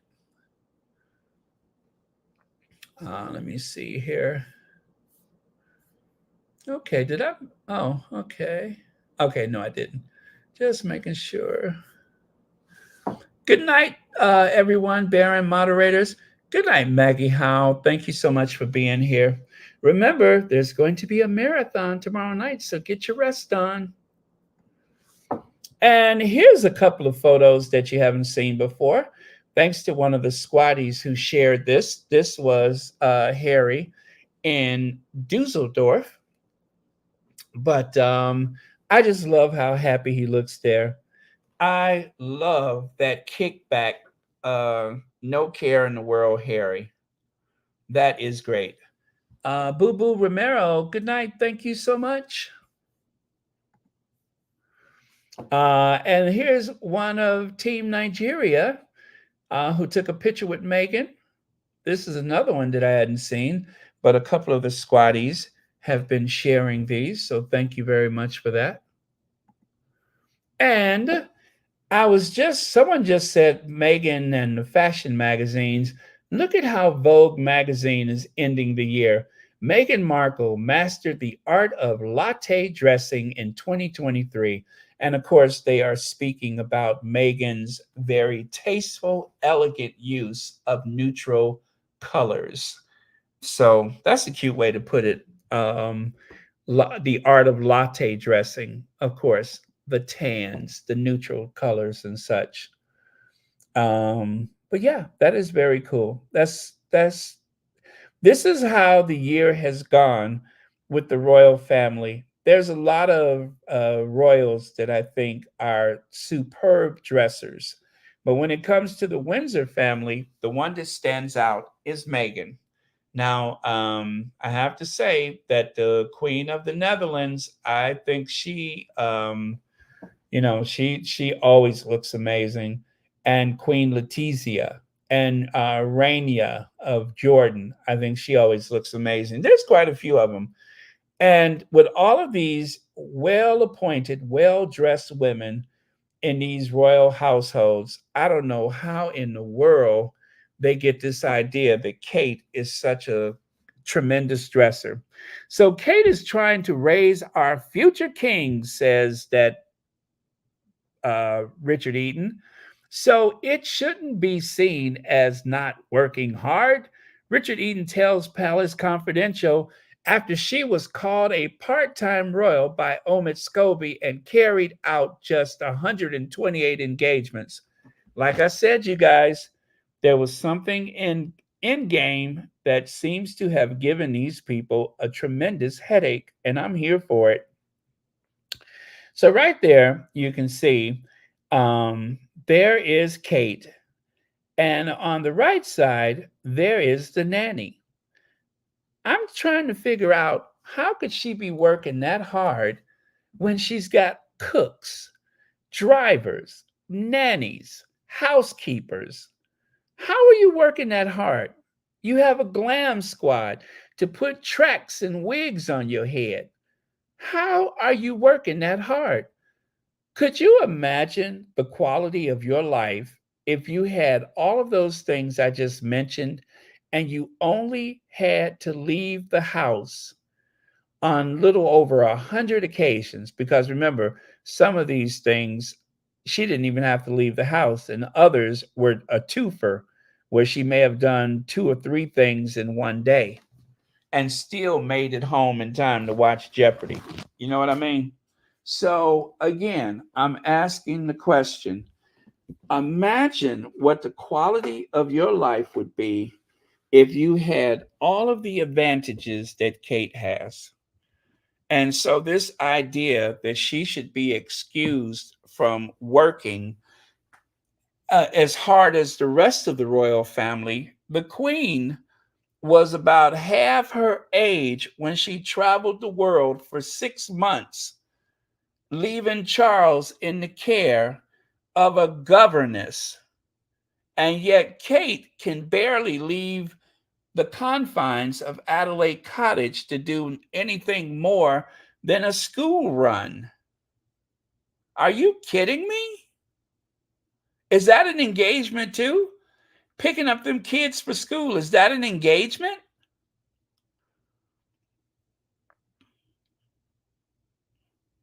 This should be embarrassing. That Kate should be embarrassed. I I think that the government should be embarrassed. The royal family should be embarrassed at the way that they carry on. It's 2023, and the idea of the English rose who is protected from all is so outdated and old fashioned.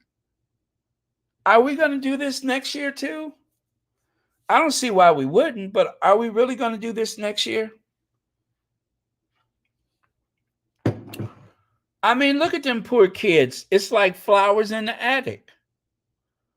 I don't know why that picture always reminds me of flowers in the attic, but it reminds me of flowers in the attic. No wonder Louis was getting out of hand. He don't even know her. He probably looked at his father and said, "Pa, who that woman? Who that woman?" He probably looked to the nanny and said, "Who that woman? That's your mother." Who? Because you know she ain't spending all that time with them kids. There's no way that she's spending all that time with those kids. I don't care what they say. That's a lie, and they know it. Hoppo, who that woman? Who that woman, Hoppo? Why is she here? Why is she here?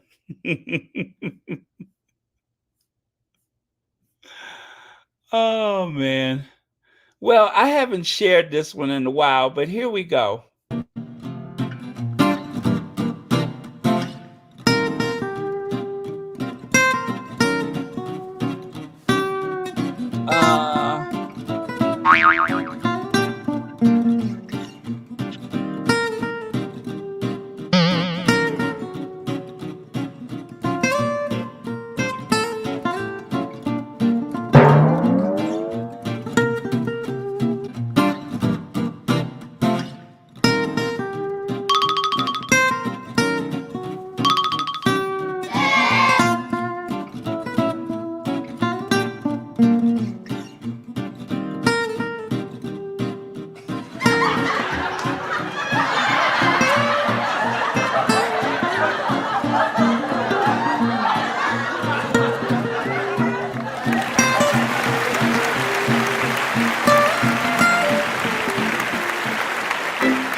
Yeah, nothing says I miss mommy like a karate chop.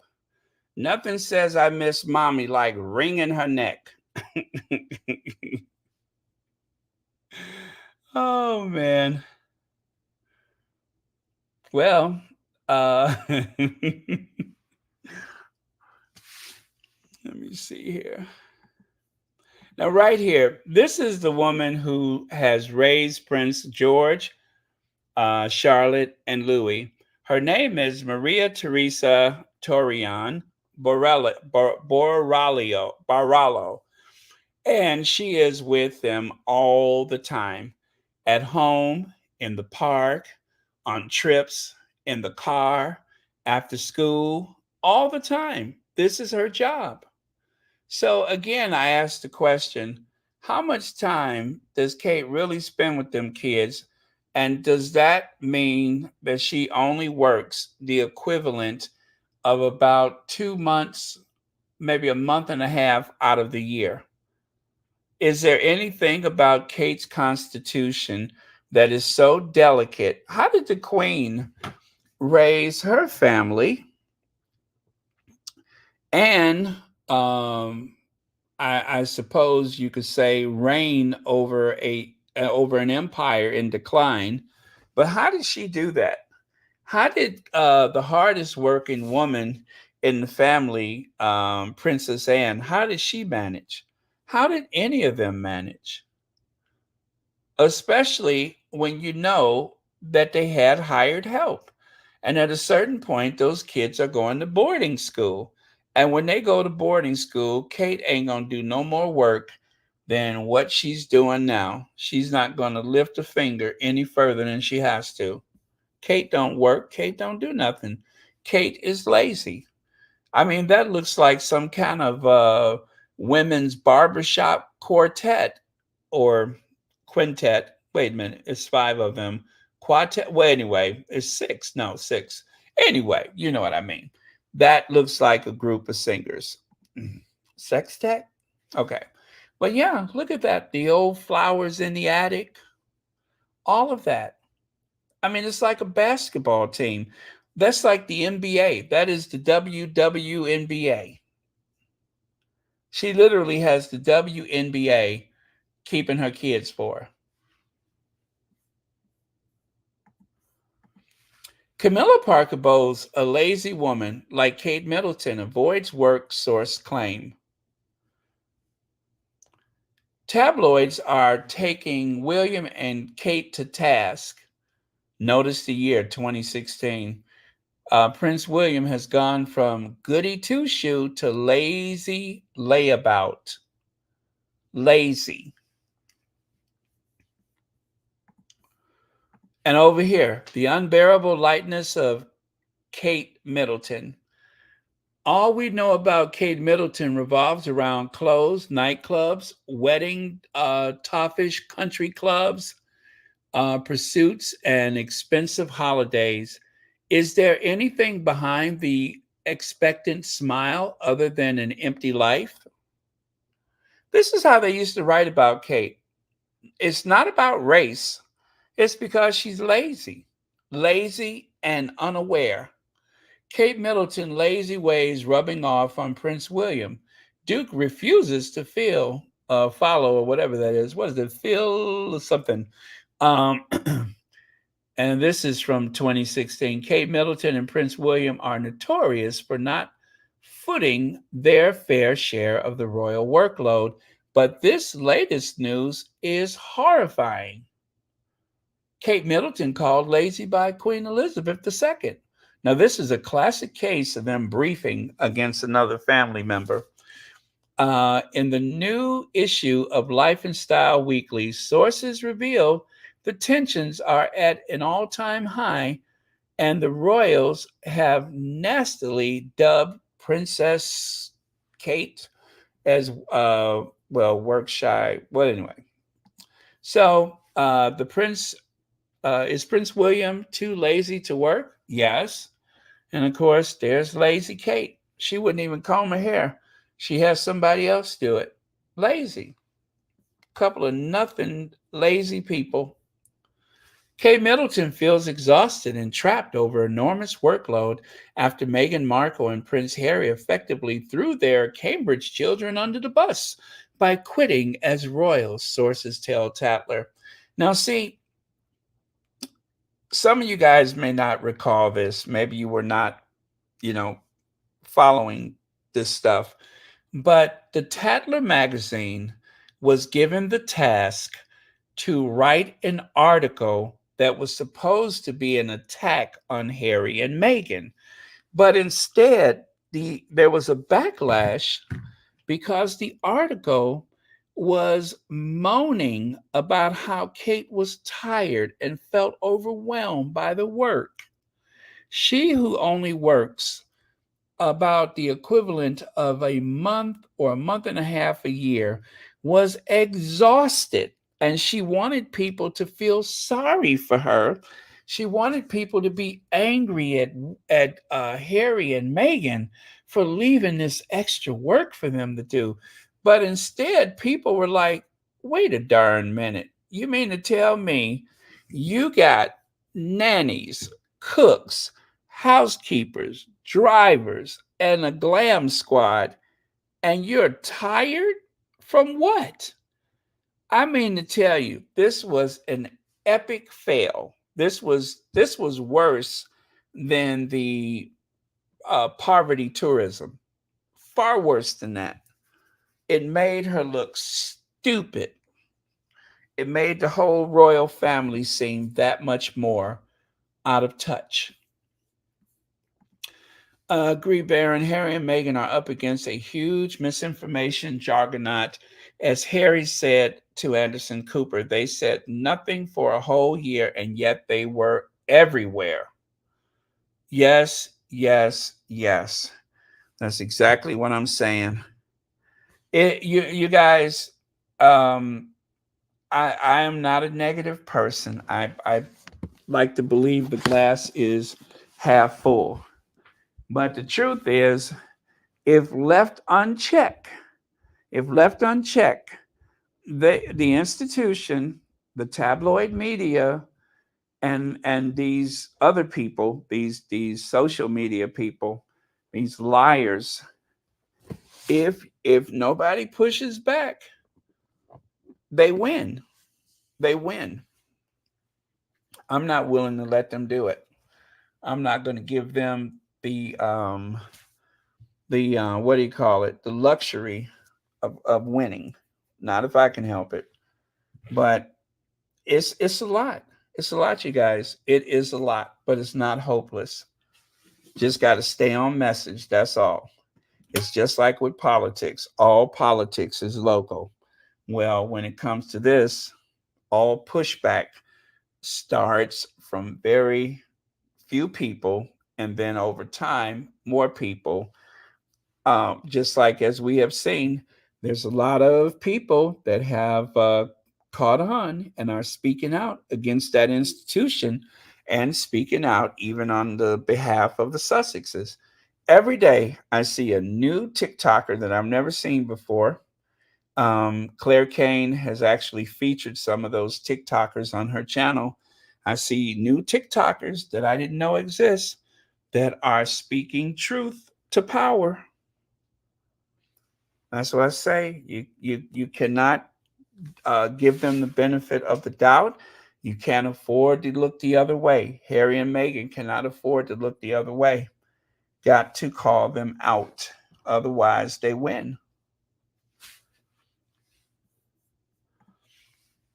The word work is being used incorrectly for these people. They have no idea what real work is. They make visits, wave, and smile. You got that right. They have no clue. There was somebody on oh gosh, it was on one of those LBC radio shows that talked about that very subject. I wish I would have saved that one, but I didn't. But he truly called them out on this idea that they work. I mean, that old guy was giving them the business. Let me see. I'm pretty sure I don't have it. But let me check anyway. Nope, I don't think I saved that one.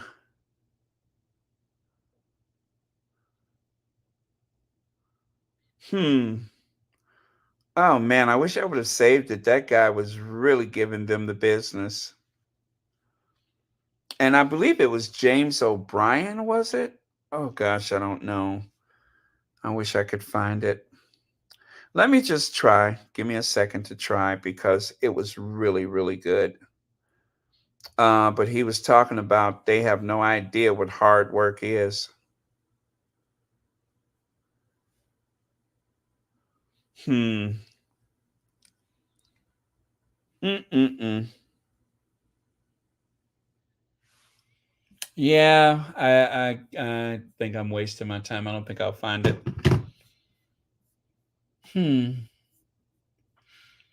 Let me try. Let me try.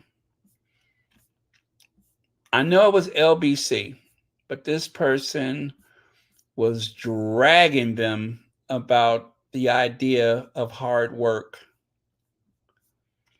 I mean, dragging. I'm dragging them so bad, you have to add more syllables. Dragging. Let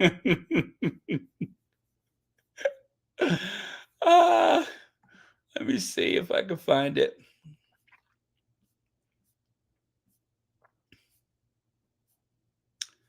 Nope, nope, nope, nope, not yet. Not yet. Yeah, I tell you, that family gives me the vapors. They really do.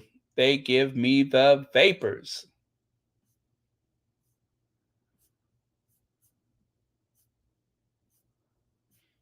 Yeah. And that Arthur Edwards, he gives me gas, something terrible. I mean, he gives me gas so bad, it's almost as though I swallowed a kazoo. Uh, mm, okay, this ain't looking good. I don't see it. I'm looking at all my usual sources.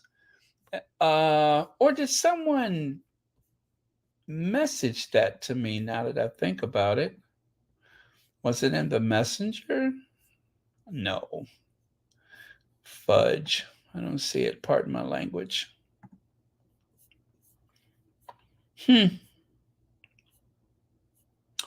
Okay, sorry, folks. Nothing to see here. I don't know where I saw it, but I loved it. But he was definitely speaking to the idea of what they call hard work and what's real hard work. Okay, so I'm going to skip. Let me just get back over here with you all.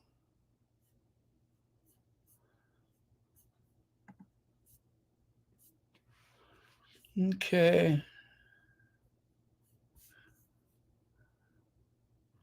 And let me see. And what do you do, Queen? Well, let me see. What does that say? Let me pull that down. Okay, Queen. Yeah, and what do you do?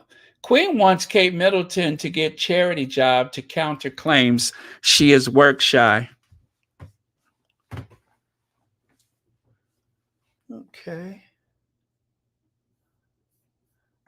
Oh, Baron, I heard it on LBC recently on YouTube. I thought it was James O'Brien, but Susie Q is probably right. It may be a woman. Okay, then it was that dark-haired woman. Okay. I wasn't sure, but I did listen to her recently, and I guess that's what it was. I think it's in their year-ending highlights. Oh, okay. Well, let's see if we can have it for tomorrow then. Thank you so much. You guys are super helpful. So Kate Middleton feels exhausted. We did that. Oh, yeah, that was the cover for the Tatler magazine. I forgot to mention this, you guys.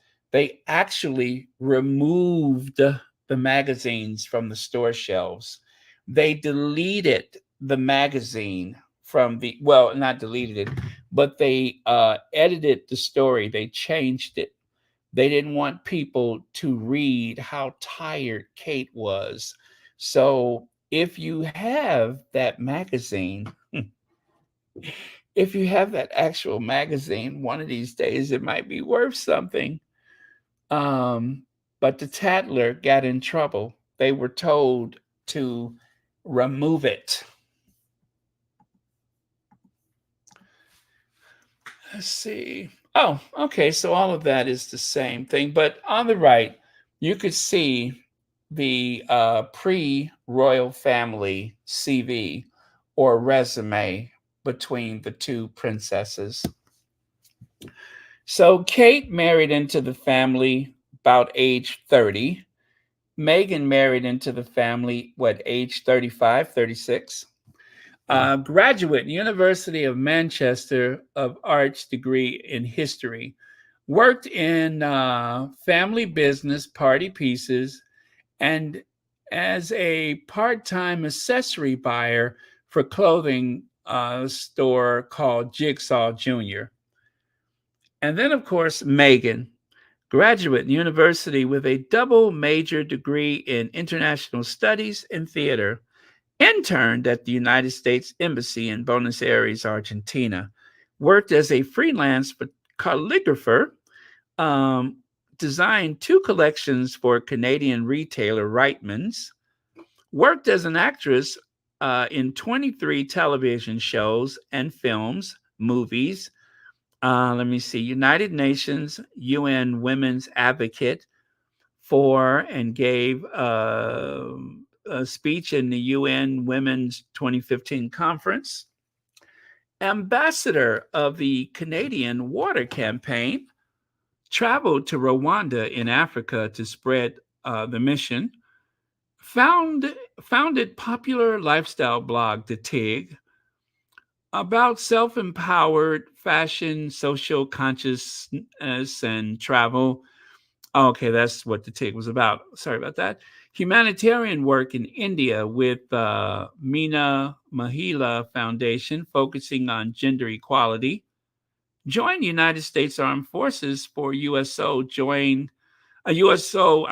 tour of over holiday. Part-time presenter and promotional model, wrote an article for Time magazine about the stigmatization of menstruation and education. So all of those things Meghan did before she met Harry. And of course, leading up to the wedding, there was even some of the magazine articles saying why you should know Meghan Markle. I even saved one of those headlines, why you need to know Meghan Markle. But since the marriage, Meghan is combative, cruel, mean-spirited, a narcissist. I think she karate chopped one of her assistants. She gave the queen a hot foot. She was calling and a prank calling Philip. What else? Oh, she dragged Kate down a flight of stairs by her hair. What else did she do? Let me see. Oh yeah, she went around Kensington Palace turning over garbage cans. You know, all kind of antisocial behavior. And that was the first week of the wedding. That was the first week of the wedding, the first week of their marriage. Meghan managed to do all that stuff. So, yeah, and what could I say? They was on to her from the start. Now, this explains a lot right here. Camilla's appeal to Charles is that she babies him, right? She even looks just like his first nanny.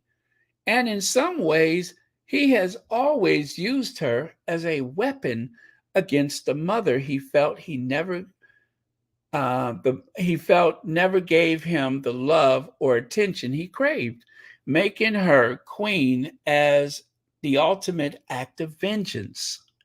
Well, if you take a look there, Charles seems to have some type of affection, some desire to be with a very square-jawed woman, right? He likes a woman with a good square chin, an old broad. He loves an old broad, someone he can wrestle with, somebody who can take a punch as well as throw him. He likes that. He likes a tough old broad, old tough piece of meat. Yeah, he likes some overcooked meat, right? He likes something with a lot of kick to it. That's what he likes.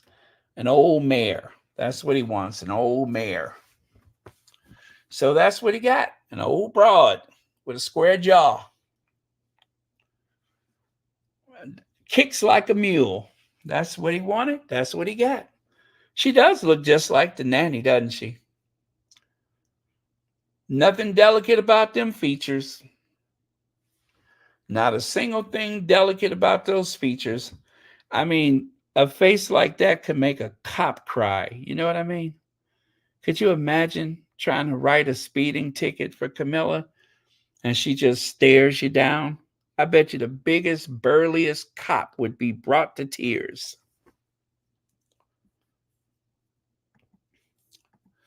Now, isn't the right time for a tell-all memoir from Meghan Markle, as the public are overloaded with stories about the Duke and Duchess of Sussex? The Duke and Duchess of Sussex have shared insight into their lives on numerous occasions since moving overseas in early 2020, most recently with Prince Harry's memoir, Spare. Now, are they begging Meghan not to write a book? Is that what this is? Are they begging her? Because they have not recovered from Spare. And it's going to take about another 2 years for them to recover from Endgame. So I guess this is probably an appeal to Meghan. Please don't write a book. Please. Please. We already doing selfies, hugging black people, talking about eggplants and aubergines and stuff. Please don't write a book. We're tired, Meghan. Please don't write a book. We're working more than we have this year than we have in the past 10 years. So please don't write a book. Please, please, please don't write a book, Meghan. We're already working so hard. Please. I believe that they really are tired and they're overworked, by royal standards. And they are begging Meghan, please don't write a book. Because that means we're going to have to get out and go hold people and shake people's hands and kiss people and take selfies. And we already so doggone tired. So please don't write a book. And tell Harry not to write one either. Give us time to rest and then write your book. Oh, you know what? I'm done, you guys. That was the last slide. Didn't realize it, but I'm done. So I am not going to have a long goodbye tonight because I got to prep for it tomorrow because we're going to be on for a while. So love you guys. Thank you so much. Thank you, moderators. Thank you, everyone who's participating, whether you have donated, commented, liked, shared, subscribed, whatever the case may be. Thank you so much for making Royal Sussex one of the most successful Sussex-friendly spaces. And by the way, you guys, by tomorrow, Royal Sussex may have a whopping 49,000 subscribers by tomorrow. So let's see how it goes. Okay? All right. So I am going to say goodnight. And let's see. What is an appropriate last word for the day?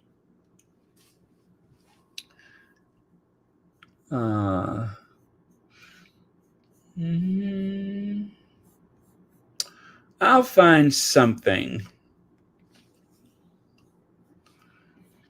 Oh, I know what's a good last word for the day. I know just the person.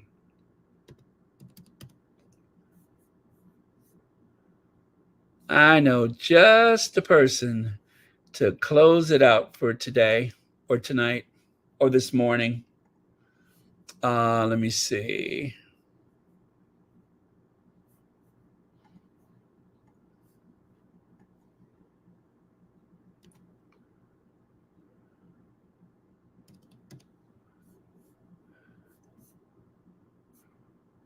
Oh, there we go. And I love Prince Harry, and Prince Harry should be king. He should be king. Prince Harry, not William. William and all of them in there, Camilla is the wicked witch of the devil himself because she is part of why Princess Diana is not here. I do not like them. I am from the islands, and we don't need them in the Caribbean. Get lost. Demolish the monarchy. This is 2023, okay? And I will support Harry 100%. I do feel for him. Yes, I do. And everything in the book is the truth. And Charles is the monster, not Harry. Harry is no monster, not Meghan. He's bringing the story out right now. They are evil people. They are not nice.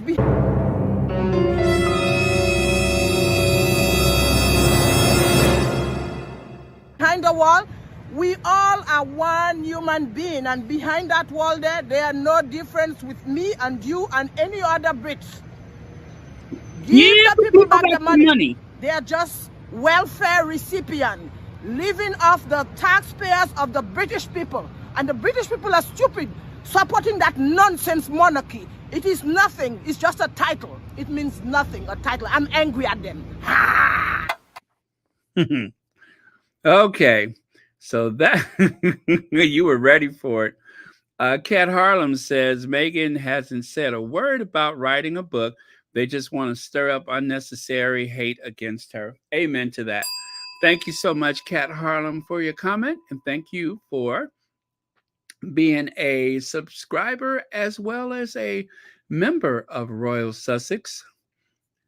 And that's it for today. So thank all of you, Elaine Parker, Chef Sandy Love, Anna Boyd, Desiree Dotson, Kat Harlem, Acelia Ohashi, Kat Harlem again. Thank you all very much for your comments. Thank you everyone for your likes, shares. Please support all of these Sussex-friendly spaces.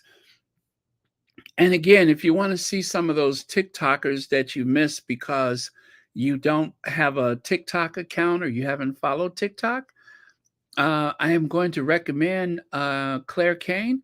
She has been very good at sharing some of those things that I have seen for the first time because of Claire Kane. So very, very good information there. And I do recommend it. So let me see. Let me find Claire Kane's link. She has a new video today and I haven't watched it yet.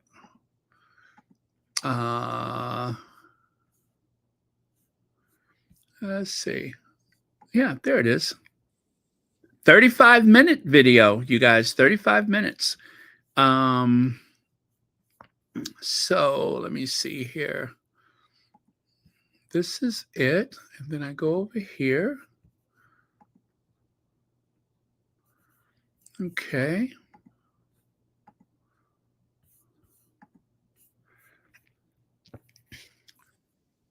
Then I do that. Okay, so there's the link. And I'm going to pin it to the top of the messages. So go ahead and watch that if you can. And I will see you all tomorrow night. Remember, we are going to celebrate New Year's on the East Coast, on the Central Plain States, the Midwest Plain States, whatever, Central Time, Mountain Time, and then California. And I'm going to say this in advance because someone inevitably says, Baron, but it's not midnight in Hawaii. I don't care. We're not going to stay for Hawaii. We're going as far as the Pacific Coast Highway, and then we are going to say goodnight and Happy New Year. So don't even ask. Let me see. Right. There you go. Lorna Williams says she watched it and it was very good. Sure is. Oh, this is it. This is it. Let me see. Let me see what I can do with that. I'll pin that to the top of the chat. Oh, wait, I can't do it here. Oh, actually, I'll just click on it. Oh, okay. Thank you, Sherry Ware. I'm going to play it for everybody. I'm going to play it for everyone. Okay. Oh, sorry. Let me do that, right? But I am going to play it for everyone. So it's only a minute long and we can listen to it together. How's that? Before we go, we will all listen to it together. Because we go together like scrum-a-lama-lama, shadinga-da-dingy-dong. Remember for... Oh, Dave, don't start me with this carry on. I tell you what it is to make me physically sick. Do you know that? You've got nurses on their backside. You've got everybody else on their backside with strikes and things like that. You've got these pouncing around in planes and things like that. It's time to get rid of them because they're outdated, mate. You know, the term, people criticize people on benefits and call them scoundrels. Mm-hmm. The royal family have never worked in their lives, and they're all sponges. Well, they're all sponges of the taxpayer, Pet. I know a lot of people hold that view, and I think, I mean, I haven't watched the BBC documentary, just for clarity, but I think from reading the reviews, there was a lot of emphasis on how hard, in particular, I think the Princess Anne, is she the Princess Royal? I don't know. I don't know what all of their titles are, but how hard she works in terms of public appearances and, you know, going out and being amongst the people. That's not work, Pet. Okay. That's not work, and bringing your fingers to the bones in factories, standing for 8 hours a day, 12 hours a day, 16 hours a day to make ends meet, man. Mm. That's yourself on. They don't even have to wipe their own backsides. Oh, dear, don't start me with this. Carry on. I tell you what it is. They make me physically sick. Do you know that? You've got nurses on their backsides. You've got everybody else on their backsides with strikes and things like that.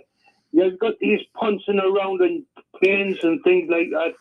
It's time to get rid of them because they're outdated, mate. You know, people criticise people on benefits and call them scoundrels. Mm-hmm. The royal family have never worked in their lives, and they're all sponges. Well, all sponges of the taxpayer, Pet. I know a lot of people hold that view, and I think, I mean, I haven't watched the BBC documentary, just for clarity, but I think from reading the reviews, there was a lot of emphasis on how hard, in particular, I think the Princess Anne, is she the Princess Royal? I don't know. I don't know what all of their titles are, but how hard she works in terms of public appearances and, you know, going out and being amongst the people. That's not work, Pet. Okay. That's not work, and bringing your fingers to the bones in factories, standing for 8 hours a day, 12 hours a day, 16 hours a day to make ends meet, man. Mm. That's yourself on. They don't even have to wipe their own backsides.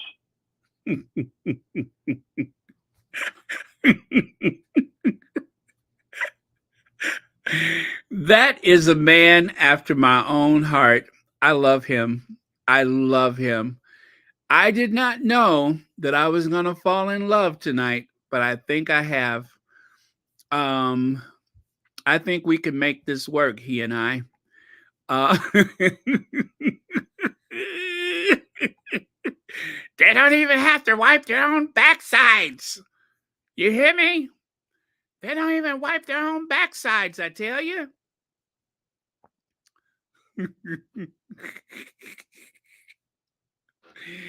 Woo! Anyway, thank you to the Rock of the Sussex family, Doria.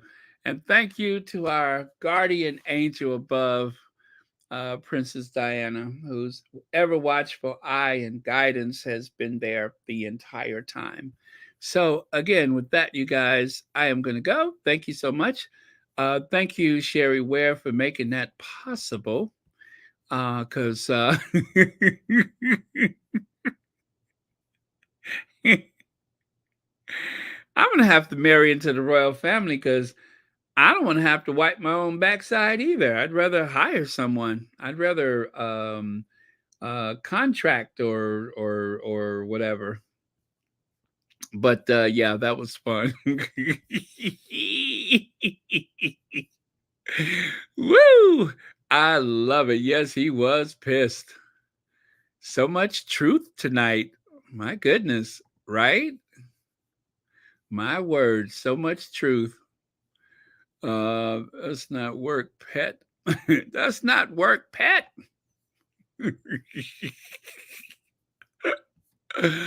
Woo!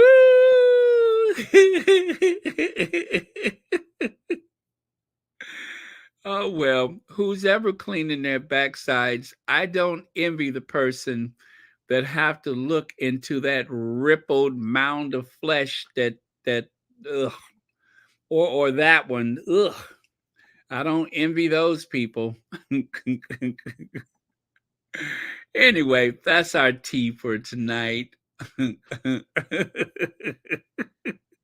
You know, let's listen to that again. I'm sorry. I got to hear that again.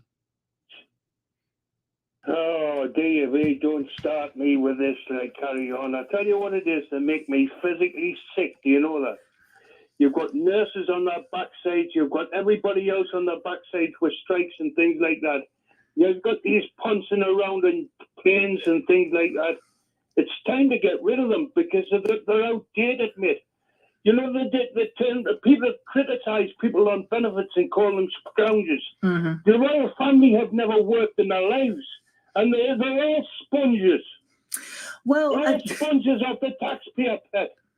I know a lot of people hold that view. And I think, I mean, I haven't watched the BBC documentary, just for clarity, but I think from reading the reviews, there was a lot of emphasis on how hard, in particular, I think the Princess Anne, is she the Princess Royal? I don't know. I don't know what all of their titles are, but how hard she works in terms of public appearances and, you know, going out and being amongst the people. That's not work, pet. Okay. That's not work. And bringing your fingers to the bones in factories, standing for 8 hours a day, 12 hours a day, 16 hours a day to make ends meet, man.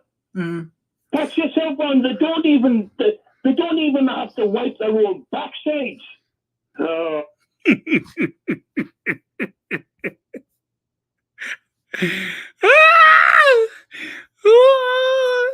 Lisette Zog, thank you so much for the super sticker. And this is going to be the last super sticker that I'll probably get for 2023. Now that I think about it, thank you so much. And I will see you tomorrow night. I hope I will see you all tomorrow night. And until then, I'm going to be looking for someone to wipe my backside, pet.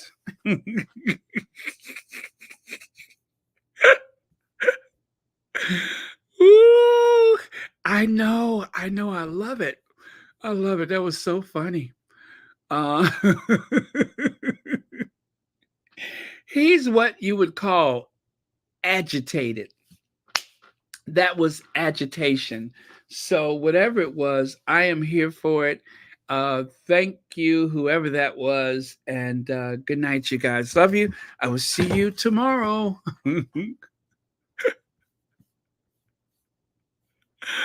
Oh, I know we're so close. We're so close. Thank you.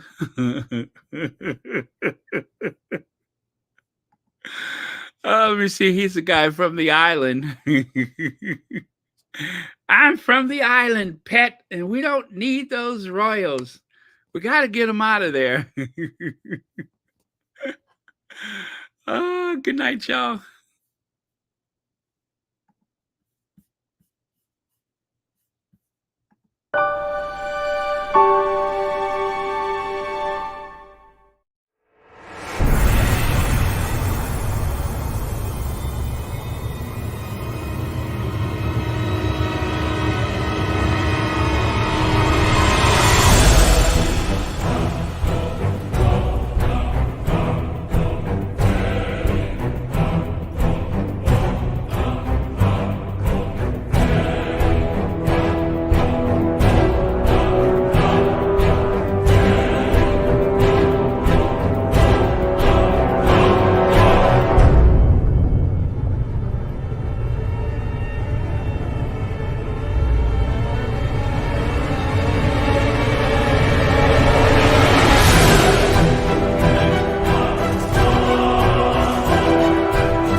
Deidre, Mikey, where you been? I only just saw you. Thank you so much for being here. But yeah, we're out of here. Thank you so much. Good night. Come back tomorrow because we are going to do New Year's Eve. Good night. Love you guys. Good night.